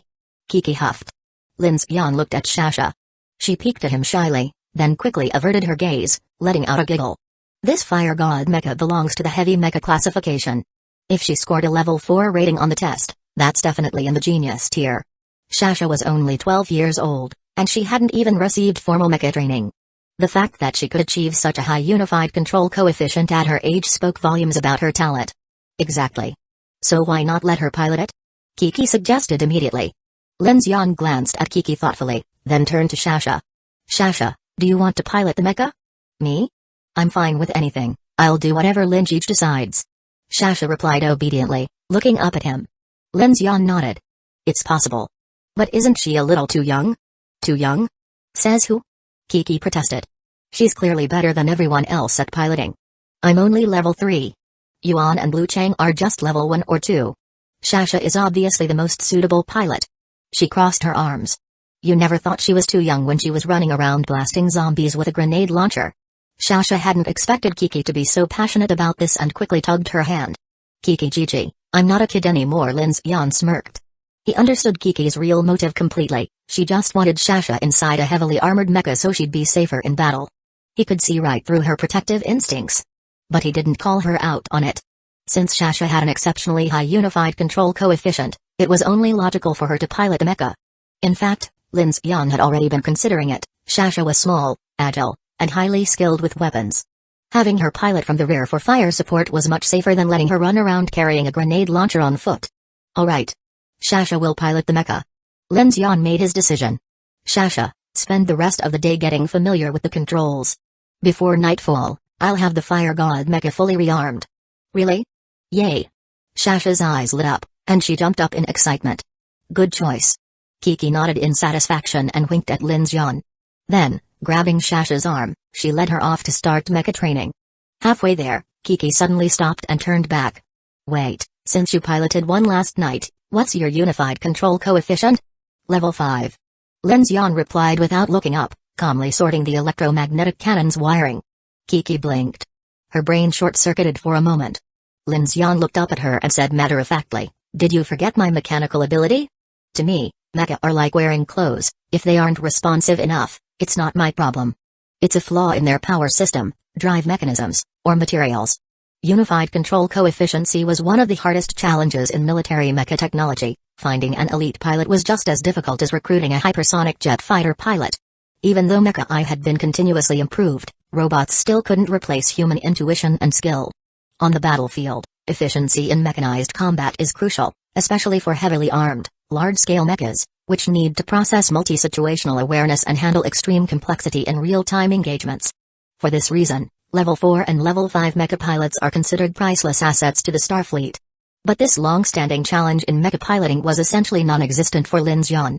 The moment his mechanical heart enveloped an entire mecha, it was as if the machine became an extension of his own body. Just like he always said, if a mecha fails to execute my commands, the problem isn't me, the problem is the mecha. The mechanical heart acted as millions of neural threads, fusing with the machine and transforming it into a living entity under Lin Xian's complete control. To put it bluntly, with the mechanical heart, Lin Xian was the greatest mecha pilot on Earth. Kiki opened her mouth, then sighed heavily. She looked at Lin Xian with a deep, knowing expression. Yeah. Makes sense. You're a total mechanical freak. The hell did you just call me? Nothing. Nothing. Let's go test the mecha. Kiki bolted away before he could catch her. Car number 2, manufacturing and repairs. The G3 electromagnetic rail cannon had just been completed. Fire rate, once every 15 seconds. With the configuration finalized, Lin Xian immediately began manufacturing 1,130 close-in weapon systems ammunition. At the same time, he used his mechanical heart to scan and repair various damages across the train. The battle from the night before had left some sections compromised, and he needed to seal every gap to prevent cold air leaks inside the train cars. Just then, Chen Sixuan entered the workshop car. She knew Lin Xian had been working non-stop, so she brought him a bottle of water and some food. But Lin Xian was too busy to take a break. At this moment, he had practically become the beating heart of the entire train, keeping every system operational. If we had more of these mechas, it'd be great. Chen Sixuan's concern was evident as she watched Lin Xian work tirelessly. At least then, you could take some proper rest. One step at a time. Lin Xian nodded toward the ground, where a freshly manufactured Meteor 3 sniper rifle was laid out. He had built it earlier in car number 12, but since Chen Sixuan was busy outside, he hadn't interrupted her. Instead, he focused on crafting ammo first. Chen Sixuan's eyes widened in surprise. She picked up the rifle, running her fingers over its sleek, polished frame. You made this for me? It's lighter than your previous one. Also comes with an intelligent recoil dampening system, should feel a lot smoother. Try it out. Lin Xian's voice was casual. Chen Sixuan gently stroked the rifle for a moment, then smiled in satisfaction. You really think about everyone, huh? That was always the plan. Lin Xian finally looked up at her. Once we survive tonight, I'll start equipping everyone with power armor. It'll boost both our combat effectiveness and mobility, directly increasing our chances of survival. Right now, his team consisted of over 30 members, most of whom were ability users or genetic evolvers. By using his mechanical ability, Lin Xian could weaponize and armor up the entire squad, significantly increasing Infinite Drain's resistance against threats. Moreover, this would also rapidly level up his mechanical manufacturing skill, allowing him to research and develop new technologies at a much faster rate. This was why Lin Xian pushed himself relentlessly to enhance his mechanical ability. Faster devouring. Faster manufacturing. His goal was clear, to mechanize their entire force and lead Infinite Train into a glorious evolution.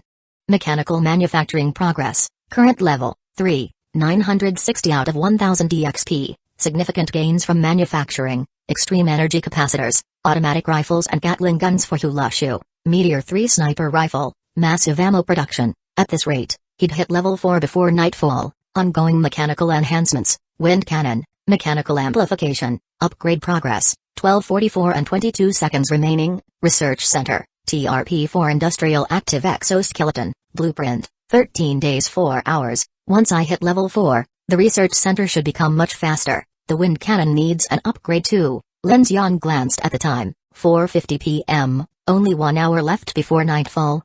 Professor Chen, gather everyone for final preparations. Have the meet early, dinner at 5, 8:30 p.m. We'll depart Hangshan Pass before dark, stopping at an open field for better positioning. The city was crowded before, so there are definitely a lot of eerie entities lurking around. We need to get as far from the city as possible before nightfall, makes it easier to defend. Got it. Chen Sixuan nodded and immediately took action. At the freight platform, all Infinite Train outposts received the recall order. Kiki also returned the Fire God mecha to car number 11.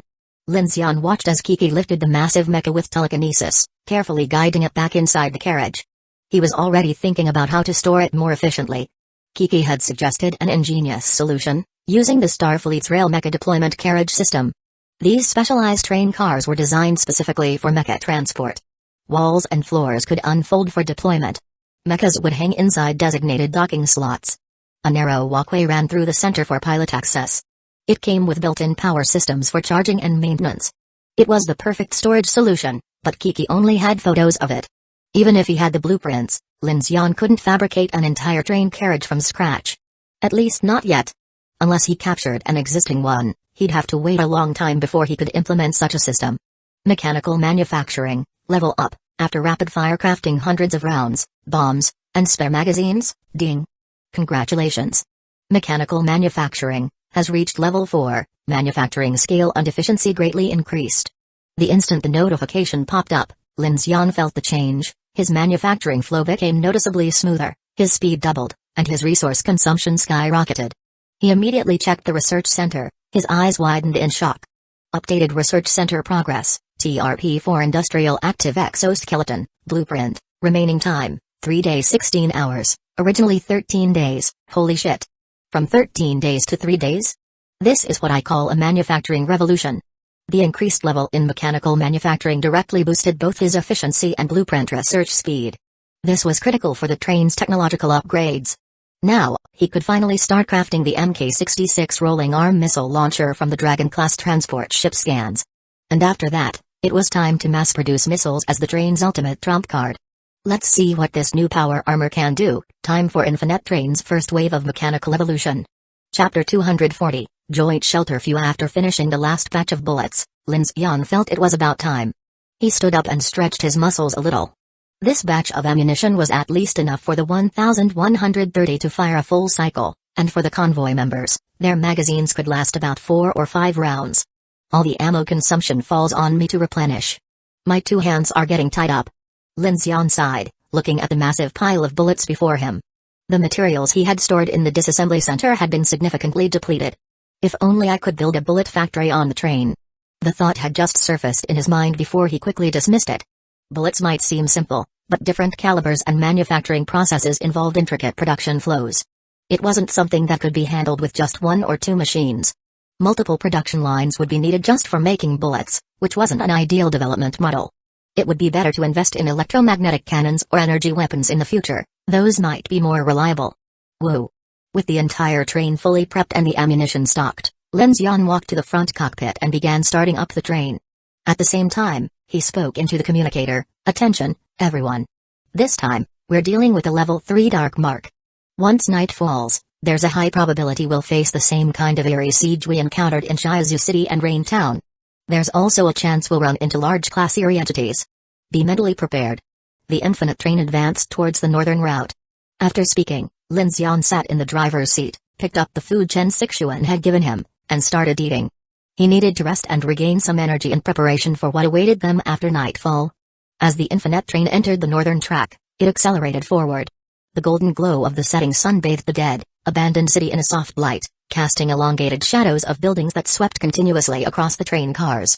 Car number 2. Kiki was sitting with Shasha, pointing at an image of a mecha's interior on the computer screen. This here is the emergency valve. In critical situations, it can release the upper chamber locks, allowing an escape from the back of the mecha. Don't use the flamethrower recklessly. Against regular eerie entities, close-range burns won't do much.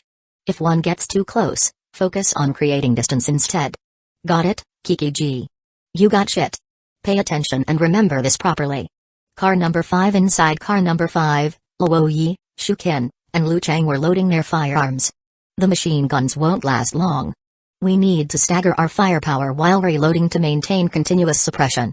Shu Qin tossed a magazine to Lu Chang. Got it? You don't have an ability. If Lin Xian doesn't give the order, don't just rush in with a knife. You think you're like a Woj, with an ability that makes you unkillable? Luo Yi cleared his throat while loading his magazine. I can still die. It just hurts like hell. Who snore? On the other side, Lu Xingchen was lying on a recliner, wearing light-blocking goggles, seemingly taking a nap, resting up for the coming battle. Car number 3 Ding Junyi had set up multiple sensors and monitoring devices around the Hell's Black Chrysanthemum and some other plants to track energy fluctuations from the dark mark during the night. After finishing, she picked up a small plant cultivation pod and returned to the rest area. Inside the container was a green vine plant. She placed it on the table and focused her mind, trying to sense the plant's energy, testing the changes in her ability. Living carriage. In the living carriage, teammates held their guns at the ready. Magazines were scattered across the walkways and bunks, and the air was thick with tension. Cockpit Chen Xiquan was focused on the road ahead, while Lin Xian sat beside her, resting. The temperature is dropping too fast. Good thing we came prepared. Chen Xiquan glanced at the temperature gauge. The interior of the train had already dropped to 6 to 7 degrees Celsius. Lin Xian narrowed his eyes and murmured, the dark tides are alive. These so-called natural disasters aren't just natural shifts. Survivors need much more than just sheer willpower to make it. What if the tracks are gone? Chen Xiquan suddenly turned to him. Now that we're off the Huangxing main rail, these branch line tracks aren't maintained by the Federation or the Phoenix Society. There's a high chance the rail beds might be damaged. Lin Xian opened his eyes, shook his head slightly, and replied with a deep look in his eyes, there's nothing we can do. Infinite Train's drive system can only operate on rails. For short distances, we can repair the tracks ourselves, and Kiki can help. But if the damage is too extensive, we'd have to stop and reroute before the dark tides arrive. Taking a train off the rails was no easy feat. Even with his mechanical heart ability, he couldn't just modify the train's drive wheels out of thin air. Making the train fly was even more absurd. Flight wasn't just about installing propulsion engines. A train was essentially a moving steel beam, lacking aerodynamic design or flight control systems. Even if they equipped every carriage with flight engines, they wouldn't have the proper controls to keep it stable. Upgrading the train like that wasn't feasible. The more he thought about it, the more his head hurt. Lin Xian simply closed his eyes again. Originally, his mechanical heart had just reached level 4, and the infinite train had gained significant upgrades. This should have been a time for rest and preparation, but the dark mark looming over them kept everyone on edge. Seeing his agitation, Chen Xiquan walked over, placed her hands on his head, and gently massaged his temples. Enough. Don't stress yourself out. Think about it this way, before, whenever night fell, we never knew what would happen. The darkness was an endless terror. But now, we can at least predict some of the dangers. If we can deal with them, and with the soul wave detector, we might be able to find safer routes at night. We've moved from uncertainty to relative certainty, that's already a step forward. Yeah. Her words cleared away much of the gloom in Lin Xian's heart. She was right, before, the night was completely unknown. But now, they could foresee potential dangers. At least now, they could be on guard and shift from pure defense to partial offense, reducing potential casualties. Clang, clang.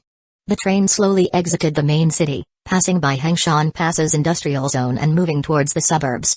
The sun sank lower, casting long shadows over the distant mountains and dense broadleaf forests. As the heavy train rumbled over the tracks, the trembling noise attracted a horde of zombies along the rails. Countless zombies chased after the train, only to be crushed by the icebreaker shield and Whale 03E's iron wheels. The infinite train left Hengshan Pass behind.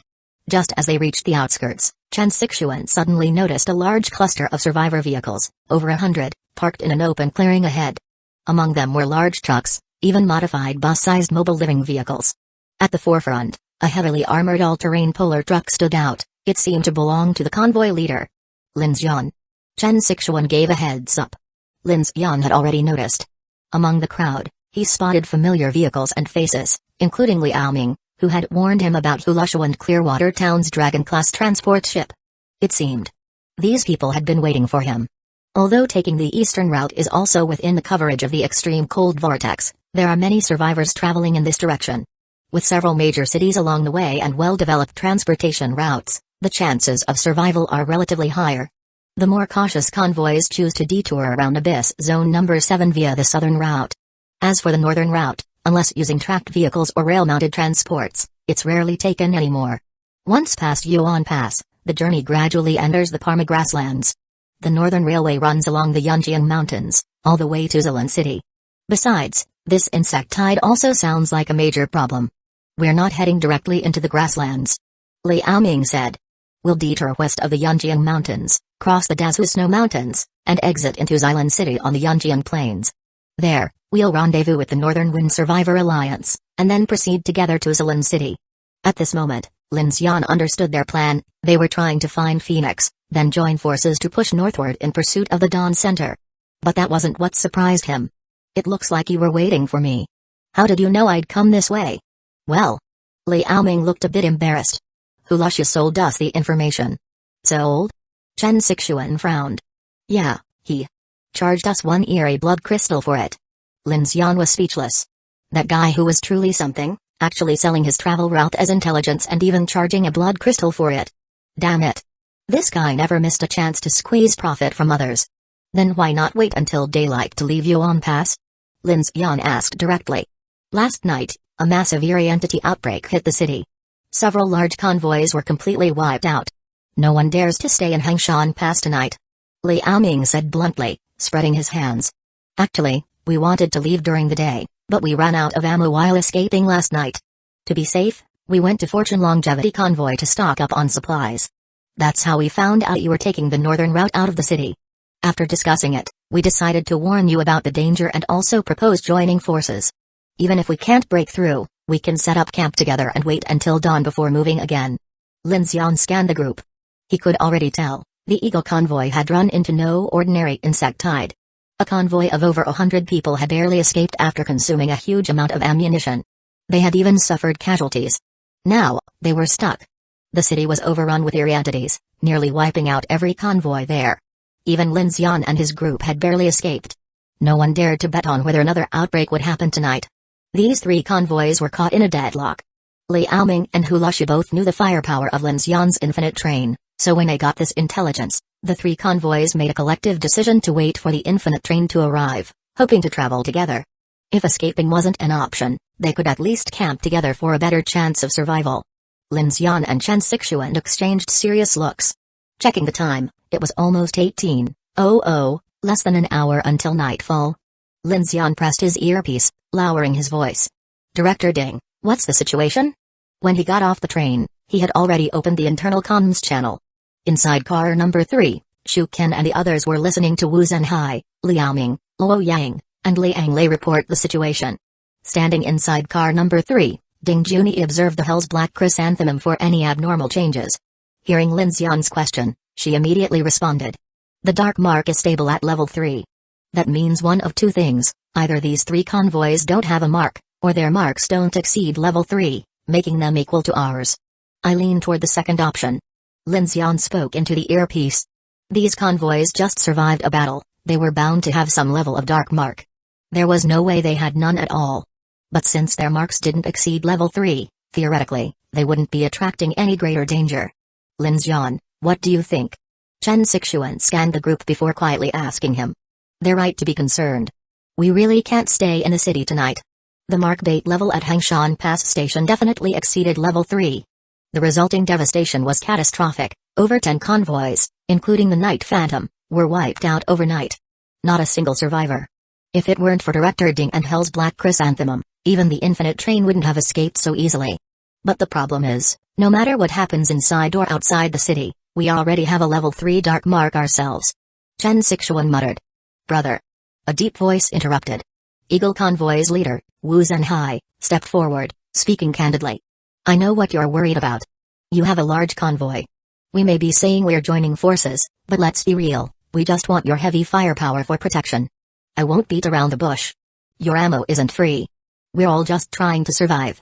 If you have any conditions, name them. Think of it as us hiring you to escort us for a while. Exactly. Liao Ming nodded. We can provide supplies. Yes, same here. Luo Yang quickly added. Liang Lei's wife, Li Yi, looked at her husband before stepping forward, her expression complex.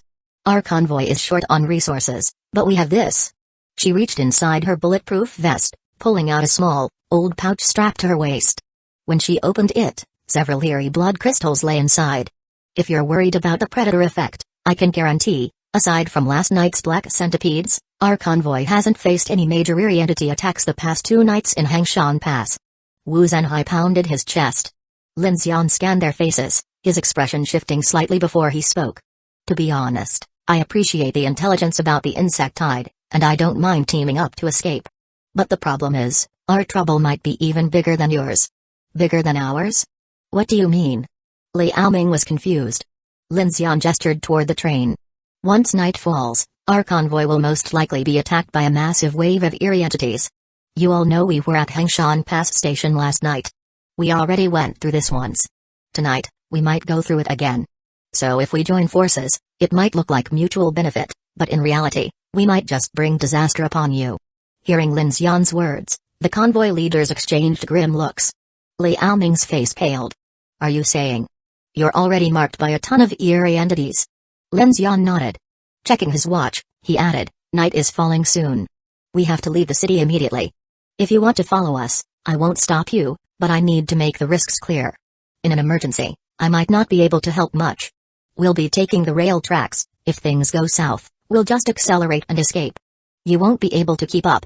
You'll have to switch to road routes for speed. Lin Xian walked over and said, have you ever considered the possibility that those monsters lurking in the darkness are already around us? Every time we enter the night, those eerie entities just suddenly appear. Especially that night in Jiazu City, there's no way so many monsters could have appeared all at once.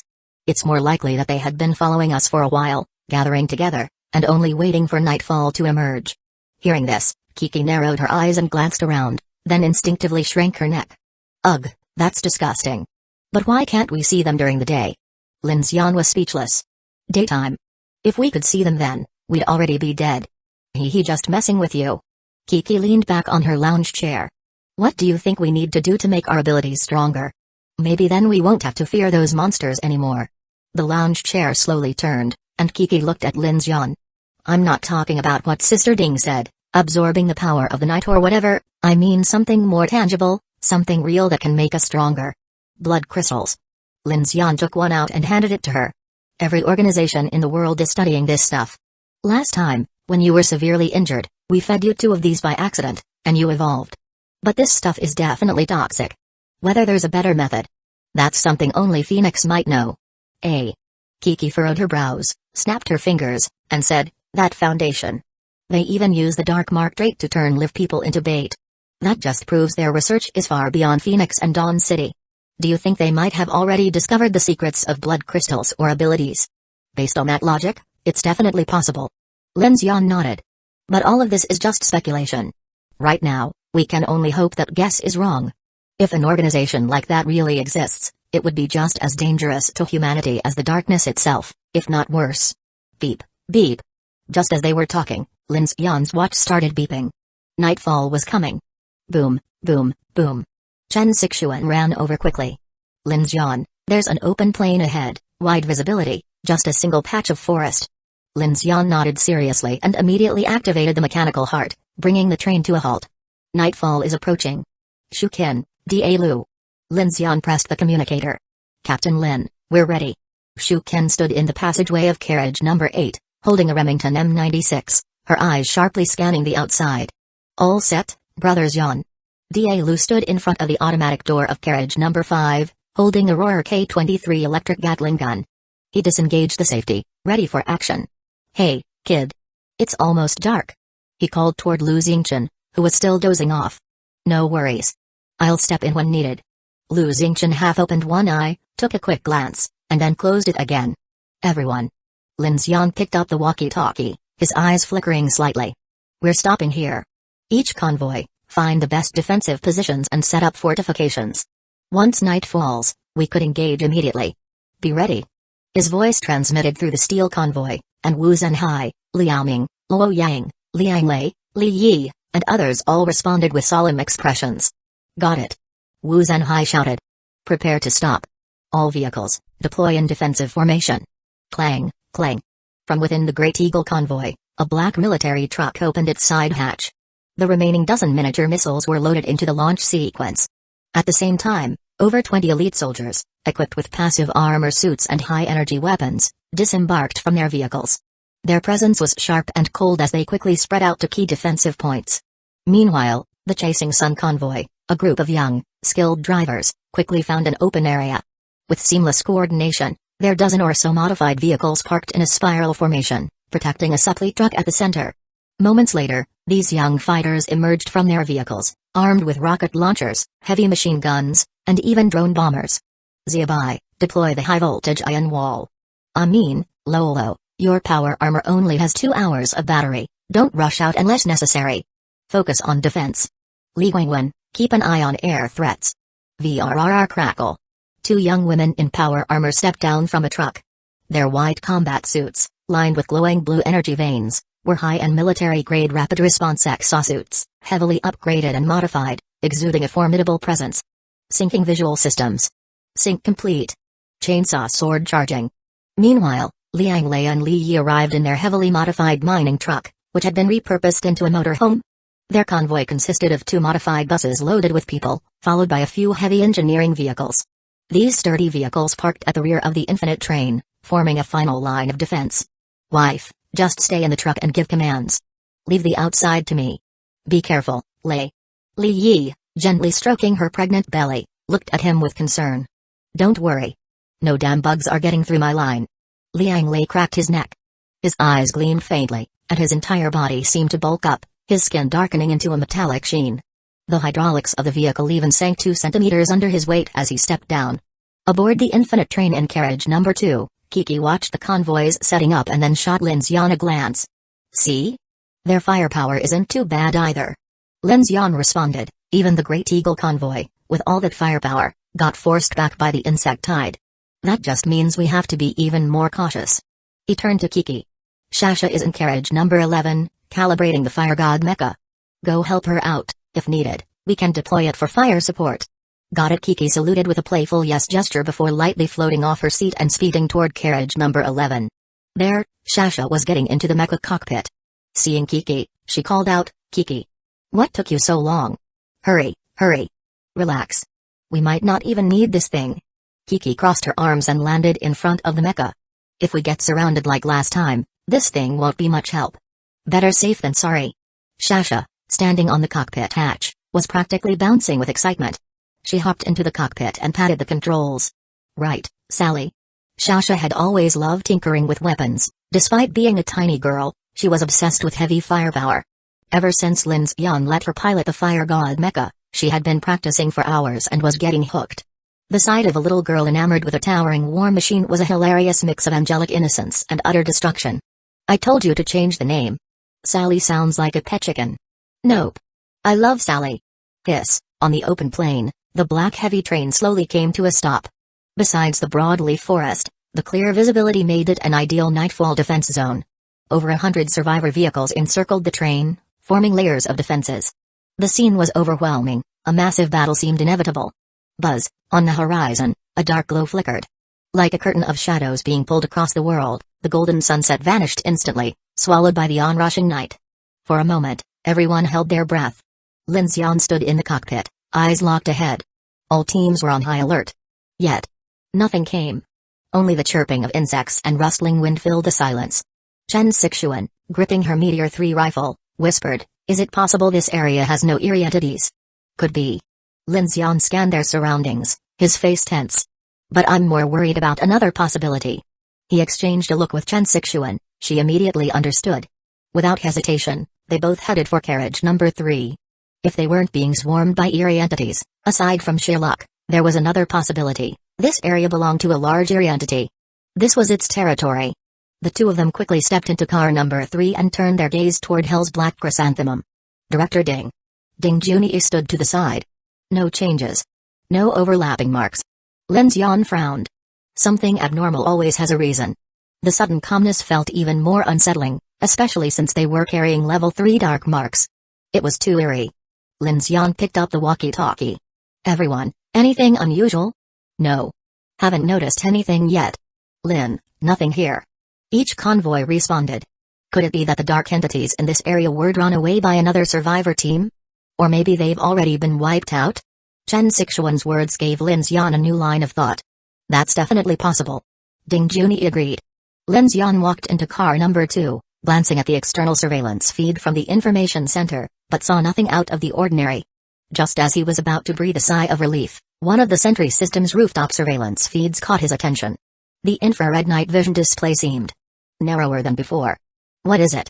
Chen Sixuan stood beside him, watching his reaction with confusion. What's this? Lin Xian pointed at the black border on the side of the screen. Then, he switched to the adjacent feed, and the black border shifted from the left to the right. Chen Sixuan squinted but saw nothing. I don't see anything. There's something there. Lin Xian's frown deepened, his voice turning serious. Without hesitation, he flipped open the blackout panel, looking in the direction of the surveillance feed. That area faced the forest. But at this moment, dark clouds obscured the moon, the sky was devoid of stars, and everything below was pitch black, so dark that even the forest's outline was barely discernible. Chen Sixuan saw Lin Xian's reaction and immediately stepped forward. Let me take a look. She raised her Meteor 3 sniper rifle, activating its smart night vision targeting system. Thanks to her gene-enhanced eyesight, she could see far better in the dark than Lin Xian, and with the scope's assistance, her vision became even sharper. 11 o'clock direction. That patch of forest. Look carefully. Lin Xian instructed. Chen Sixuan focused in, adjusting the magnification, her elegant brows furrowed sharply in an instant. What do you see? Lin Xian, there's a person standing on top of the forest. Her voice was ice cold, carrying an unmistakable trace of fear. A person. Standing on the forest? The very idea was unnerving. Why would someone be standing atop the trees? Are you sure? Yes. 11 o'clock direction. That person is enormous. Chen Sixuan's tone was sharp. In her scope, deep within the broadleaf forest, an inhuman silhouette stood silently. Towering. Unmoving. At a glance, it was at least 20 meters tall. Its legs stretched straight into the forest, planted firmly among the trees, motionless. Chen Sixuan slowly raised her rifle, trying to get a clearer look at its face. But no matter how she adjusted her scope, she couldn't see it clearly. One thing, however, was certain, that thing was an existence of the dark. Chapter 241, Exterminate Insects. Exterminate Insects.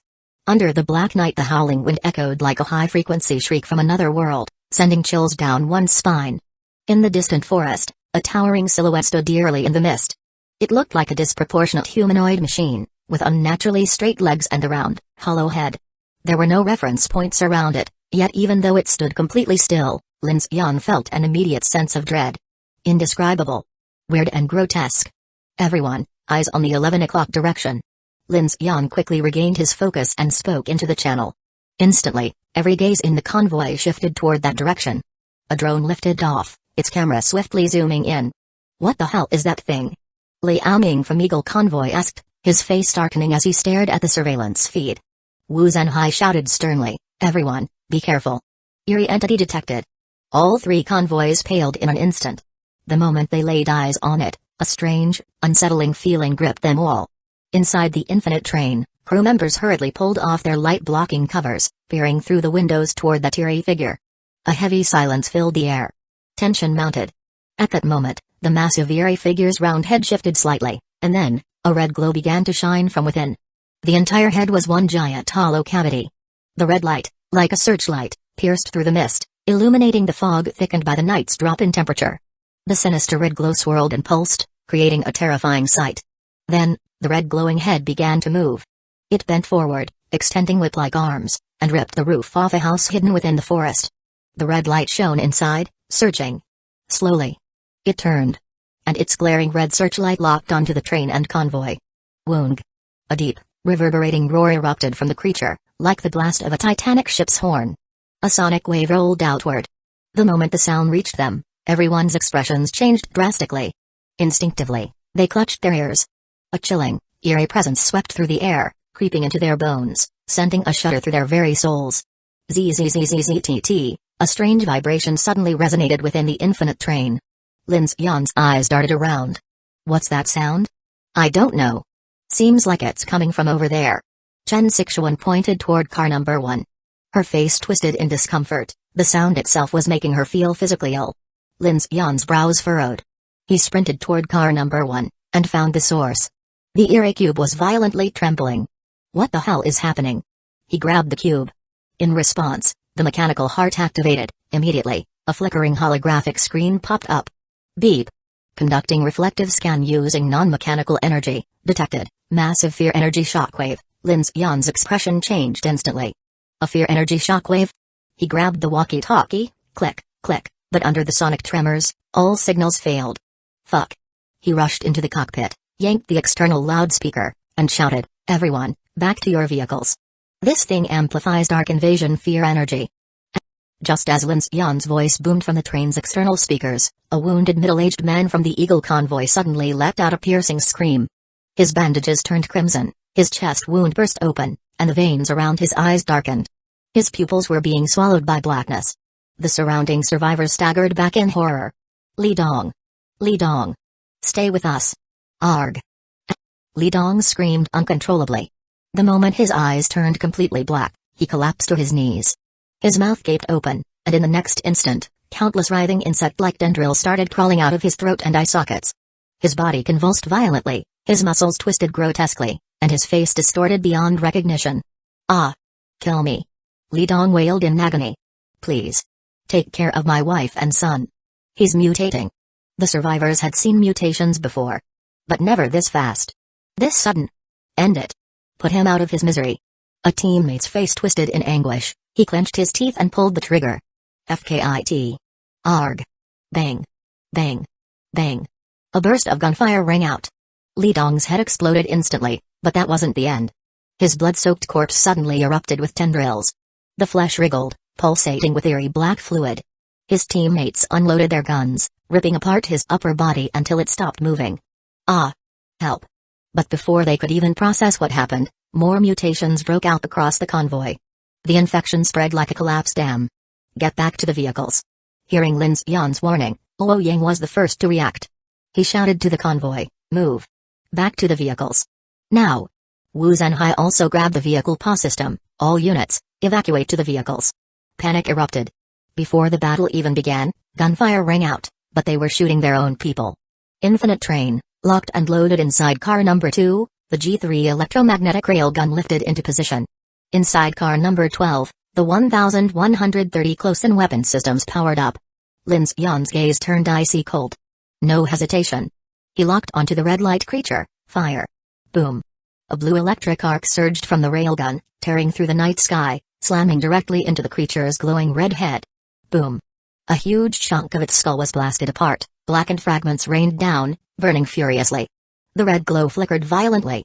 Simultaneously, the 1130 close-in weapon systems erupted. A storm of bullets tore into its blackened flesh, shredding its twisted form. Whoosh! A black fog surged around the creature. Then, its upper body twisted unnaturally. And suddenly, it floated into the air. FK. IT can FLY? The communicators came back online. Lin Xian immediately shouted, "Do not let the red light touch you. IT's attack methods are different from anything we've encountered." Roger. Inside car number 11, Kiki shielded Shasha, her face pale. She grabbed Shasha and shoved her into the fire god mecha's cockpit. "Stay inside. Lock the hatch." "But Sally can't stand up." Smack. Kiki smacked her on the forehead, pressed the lock button, and snapped, "Sit tight. I'll send you out when we need you." Then, without another word, she sprinted toward the front carriages. Rustle, rustle, rustle. From all directions in the darkness surrounding the camp, faint scuttling noises began to emerge. The sound grew louder, rushing closer, swelling into a roaring tidal wave of movement, like a monstrous wave crashing against the shore. Sitting inside his vehicle, Wu Zhenhai heard the noise, and his expression darkened. He immediately grabbed his walkie-talkie. "Everyone, stay alert, it's a bug tide." The Eagle convoy knew this sound all too well, they had barely survived it last night. The warning spread through the entire convoy in an instant. "Form a defensive line." Li Aoming shouted, shifting his vehicle into position. "Xiaobai, Amin, Lolo, drive closer to the infinite train. Li Wenwen, block the front with the defense vehicle." Luo Yang immediately took action, directing his team. Vroom, vroom. Several heavy-duty engineering vehicles rumbled into motion, positioning themselves on the left, right, and rear of the infinite train and the convoys. Holding his walkie-talkie, Liang Lei shouted, "These are our unmanned fortress vehicles, all heavy firepower to the rear. Keep the front line protected." Hiss. Roar. From the unmanned engineering vehicles, 10 12.7 mm heavy autocannons quickly deployed, and inside one of the trucks, a few young men frantically controlled them remotely. Meanwhile, on the infinite train, Kiki rushed into car number 2, Information Center, immediately scanning for that red light creature. At the same time, Lin Xian activated the external electric blade system and shouted to the entire train crew, Do not let the bug tide breach the convoy. Whoosh. Inside cars number 5 and number 11, the automatic blast doors slid open. Dielu, Lu Chang, and 3 other team members armed with Roar K-23 electric Gatling guns took defensive positions at the doors. Meanwhile, Lu Xingchen took an elevator lift to the train's rooftop. He cracked his knuckles, eyes gleaming with uncontained battle intent, scanning the surrounding darkness. Screech. Boom. The ear-piercing shrieks of unknown insects and the deafening rumble of thousands of legs scuttling forward became overwhelming. After a quick sweep, Kiki locked onto that red glow in the sky. There. That thing is definitely what's attracting the bug tide. She stood up immediately. I'll fly up and take it out. But before she could take off, Lin Xian grabbed her ankle midair and yanked her back down. No, you're staying right here. Without another word, Lin Xian raised the G3 electromagnetic rail cannon, adjusted the trajectory, and fired at the red glow in the sky. Whoosh! Crackle! A massive electric arc burst forth, the railgun's discharge illuminating the night sky.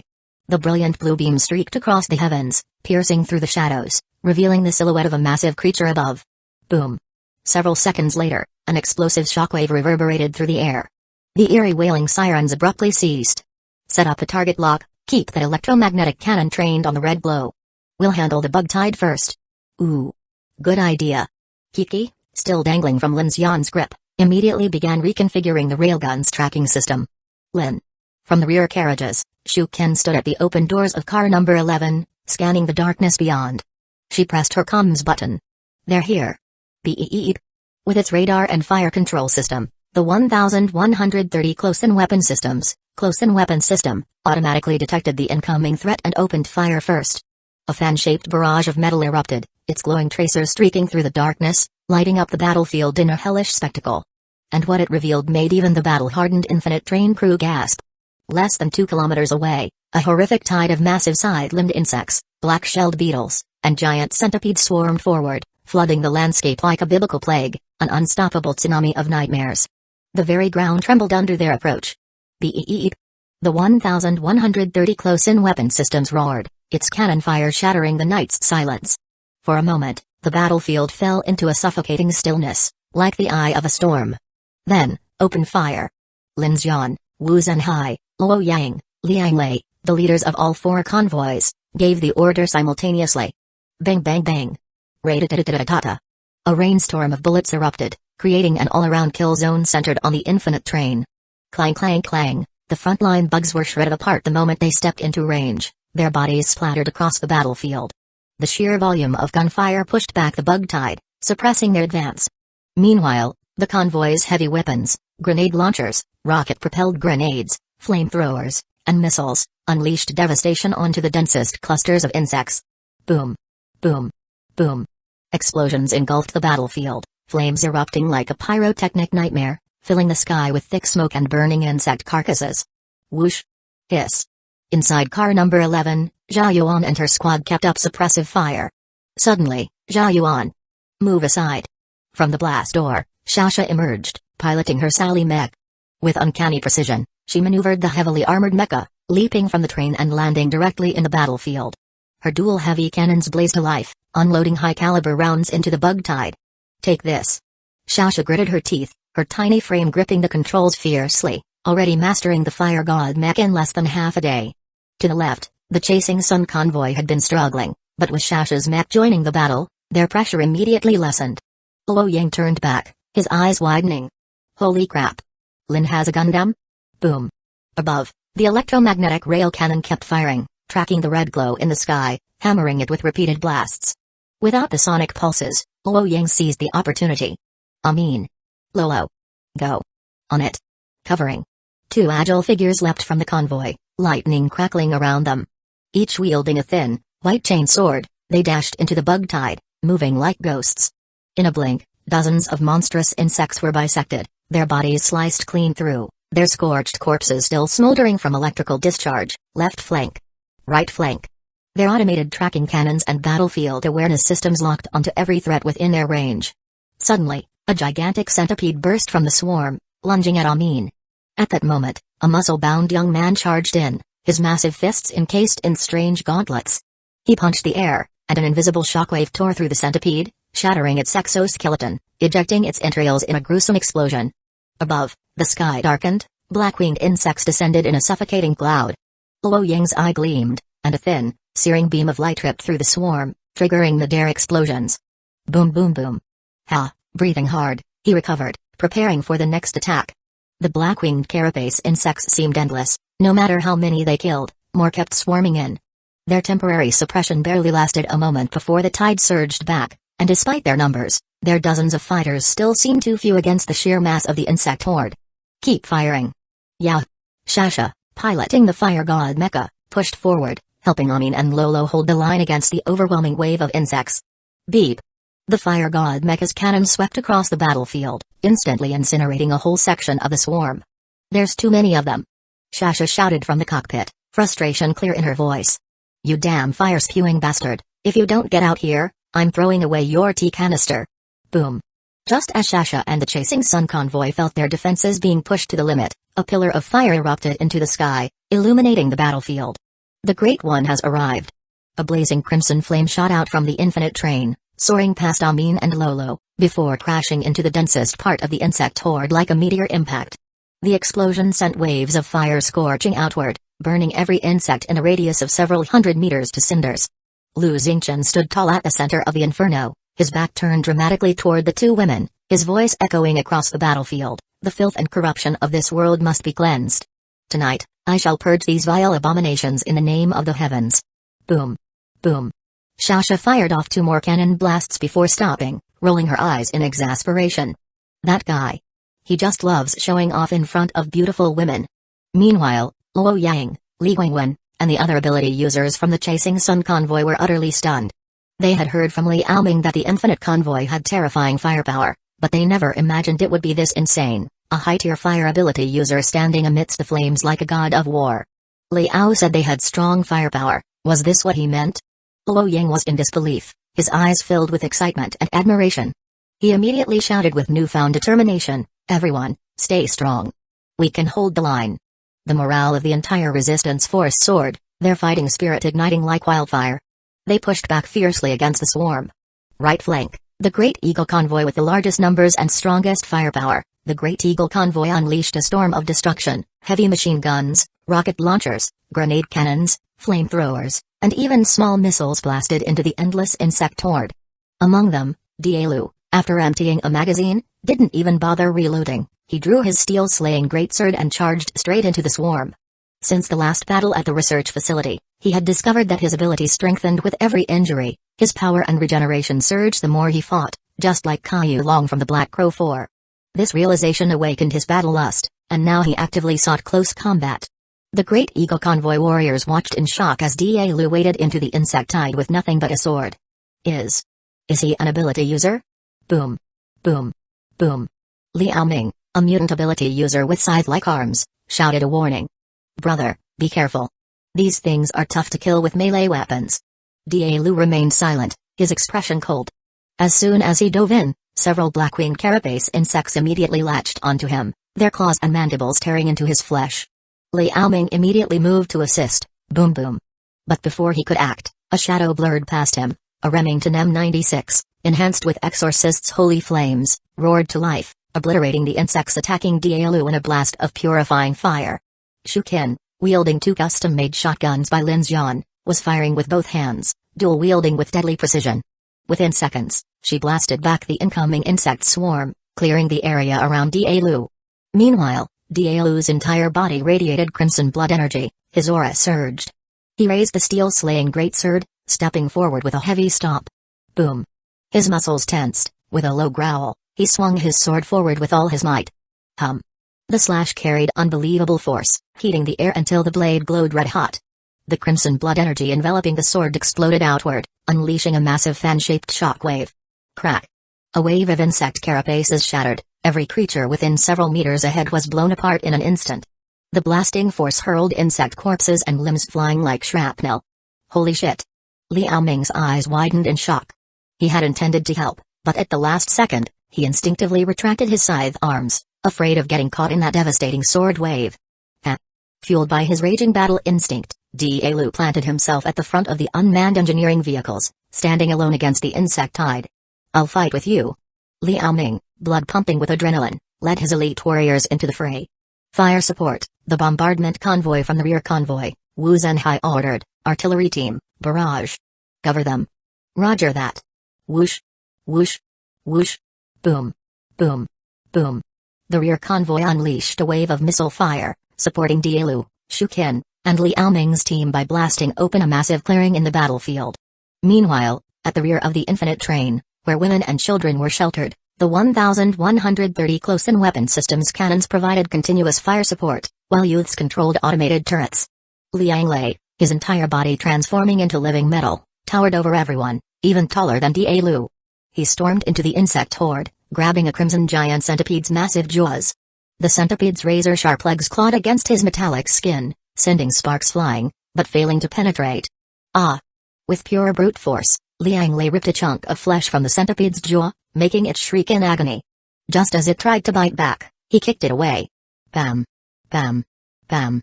From the roof, Li Yi, using a vehicle-mounted autocan, obliterated the centipede's head, turning it into a bloody mess. Lei! Behind you!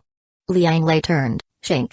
At the last second, Lu Chang flashed past with an electric blade, decapitating a massive flying beetle midair. Another one, Chen. Boom. A Meteor 3 sniper round obliterated a giant carapace insect diving from above. Chen Sixuan, crouched atop the Infinite Train, coldly took aim, sniping down dangerous creatures with deadly precision. Suddenly, bzzzzzzzzzzz. A deafening hum filled the sky, the moon and stars vanished behind a massive black storm of flying insects, their wings beating in horrifying unison. Chen Sixuan's expression darkened. Everyone. Look up. At that moment, the sky trembled. The ground quaked. And above them, a purple-haired girl rose into the air, her glowing eyes radiating destruction. Lolo had arrived. The sky turns to hell. The swarm above surged like a living black tide, completely blotting out the stars and moon. The overwhelming buzz of countless wings sent a numbing chill down the spine of every survivor. Shit, skies completely covered. Li Yi swung her vehicle-mounted machine gun upward, opening wild suppressing fire into the air. Lei, get back here. The chasing Sun and Great Eagle convoys immediately shifted tactics, redirecting firepower skyward. Beep. Beep. From the Infinite Train, the 1,130 close-in weapon systems anti-air cannons spun to life, unleashing a storm of tracer rounds, illuminating the dark sky with streaks of fire. Flamethrowers. Burn those bastards. Reload, reload. We can't hold the ground and the sky. Panic spread through the ranks as the survivors realized a dire situation. The ground battle against the insect tide was already pushing their limits, but now they were completely vulnerable from above. And then, the air itself began to tremble. The dust on the ground lifted unnaturally, swirling in zero gravity, as if being suspended by an unseen force. What the hell? Someone turned to look at the Infinite Train's roof. There, a purple-haired girl floated effortlessly, her glowing violet eyes radiating pure destruction. Her hair swayed without wind, and her entire body emitted an invisible force, warping the air around her. Lolo had awakened. The true power of a psychic. What's happening? The black tide of insects, just moments away from crashing down onto the convoy, suddenly froze midair. Every single winged creature stopped flapping, their bodies locked in place as if they had smashed into an invisible wall. Lolo slowly raised a hand. The air quaked. Chapter 242, The Original World. Kiki. Chen Sixuan called out. Under the watchful eyes of everyone, Kiki slowly rose into the air. Her usual playful smirk was gone, replaced by an unwavering coldness and razor-sharp focus. She lifted both hands, her gaze locking onto the dark storm of insect swarms in the sky. Her eyes burned with killing intent. Everyone, take cover. Lin Xian's voice suddenly blared over the communicator. Ooh, Kiki let out a slow breath. Then, her hands clenched into fists in midair. A low hum resonated through the air. A nearly invisible spherical barrier formed at her chest, rapidly compressing inward. Then, boom. A blazing white shockwave exploded outward from her core, radiating in all directions. A devastating impact and unstoppable force blasted through the battlefield, expanding into hundreds, no, thousands, of meters wide radius. The ground quaked. The sky churned. The hurricane-like wave obliterated everything in its path. On the ground and in the air, the insect swarm was instantly torn apart, shredded and blown away like dust in a storm. Those standing closest, Luo Yi, Liao Ming, Liang Lei, Lu Chang, nearly got swept away, forced to crouch and cling to the ground. The high-speed air currents created an almost oxygen-depleted vacuum, leaving everyone gasping for breath. Holy FK! What was that? Inside the Eagle convoy, Survivors screamed in shock. Did a nuke just go off? Boss, we're friendly. Friendly fire. Stop. Stop. Did a typhoon just hit us? The shockwave and gale force winds raged for several seconds. Even the dense condensation fog in the air was completely dispersed. For a moment, everyone felt like they were suffocating. Aftermath: the closest ones, Chen Sixuan and Miaolu, clung to the gaps in the train's roof, gripping tightly to avoid being blown away. As the shockwave subsided, they slowly lifted their heads. Kiki descended from midair, her glowing eyes dimming as she exhaled a long breath. She turned to Chen Sixuan and Miaolu, a smug grin forming. "Chen Jiji, how was my new move?" "Chen Sixuan," she gasped twice, her pale face slowly regaining color. "Miaolu, Kiki. Does that attack even differentiate between friend and foe?" Kiki puffed up her chest, defending herself. "Of course it does. I controlled it carefully, otherwise, you two would have been blown away already." Miaolu's eyes widened. She realized. Kiki was right. They were standing so close, if the blast didn't differentiate, they wouldn't be here right now. Chen Sixuan's expression darkened slightly. Lin Xian had told her before, ever since Hell's Black Chrysanthemum started glowing at night, everyone's abilities and evolutions had begun changing subtly. Now, seeing Kiki's overwhelming display of power, it was clear. She had grown significantly stronger. Wow!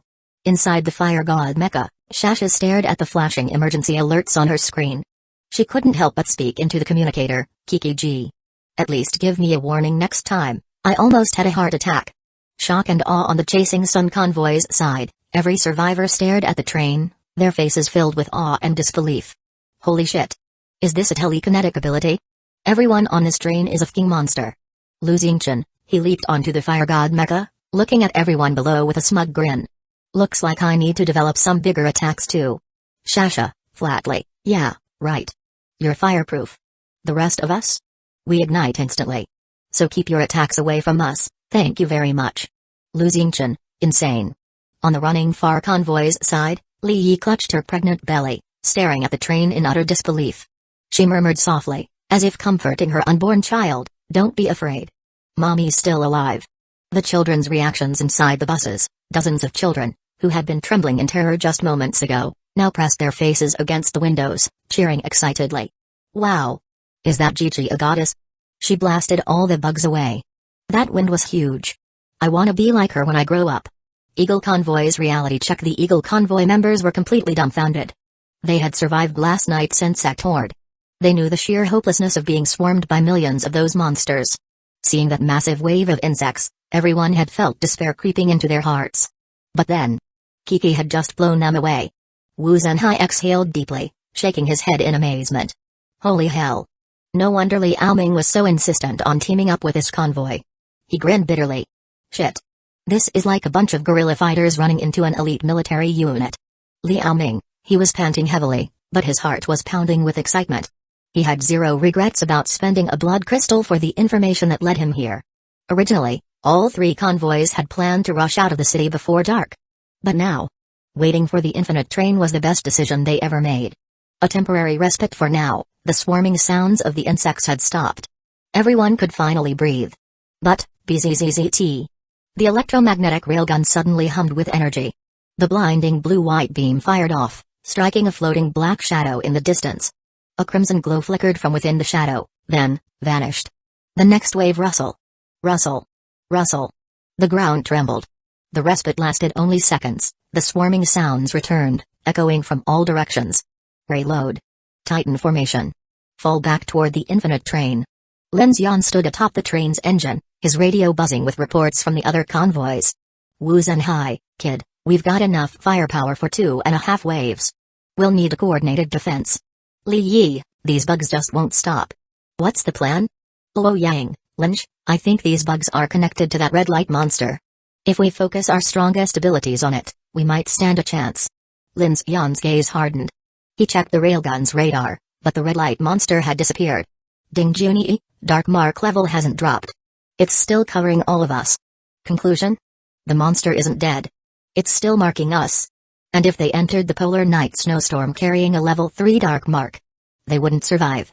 Lin Xian's orders, target has vanished, but it's still here. Stay alert. He turned to Kiki and Lu Xingchen. You two. Find that red light bastard and kill it. Whoosh.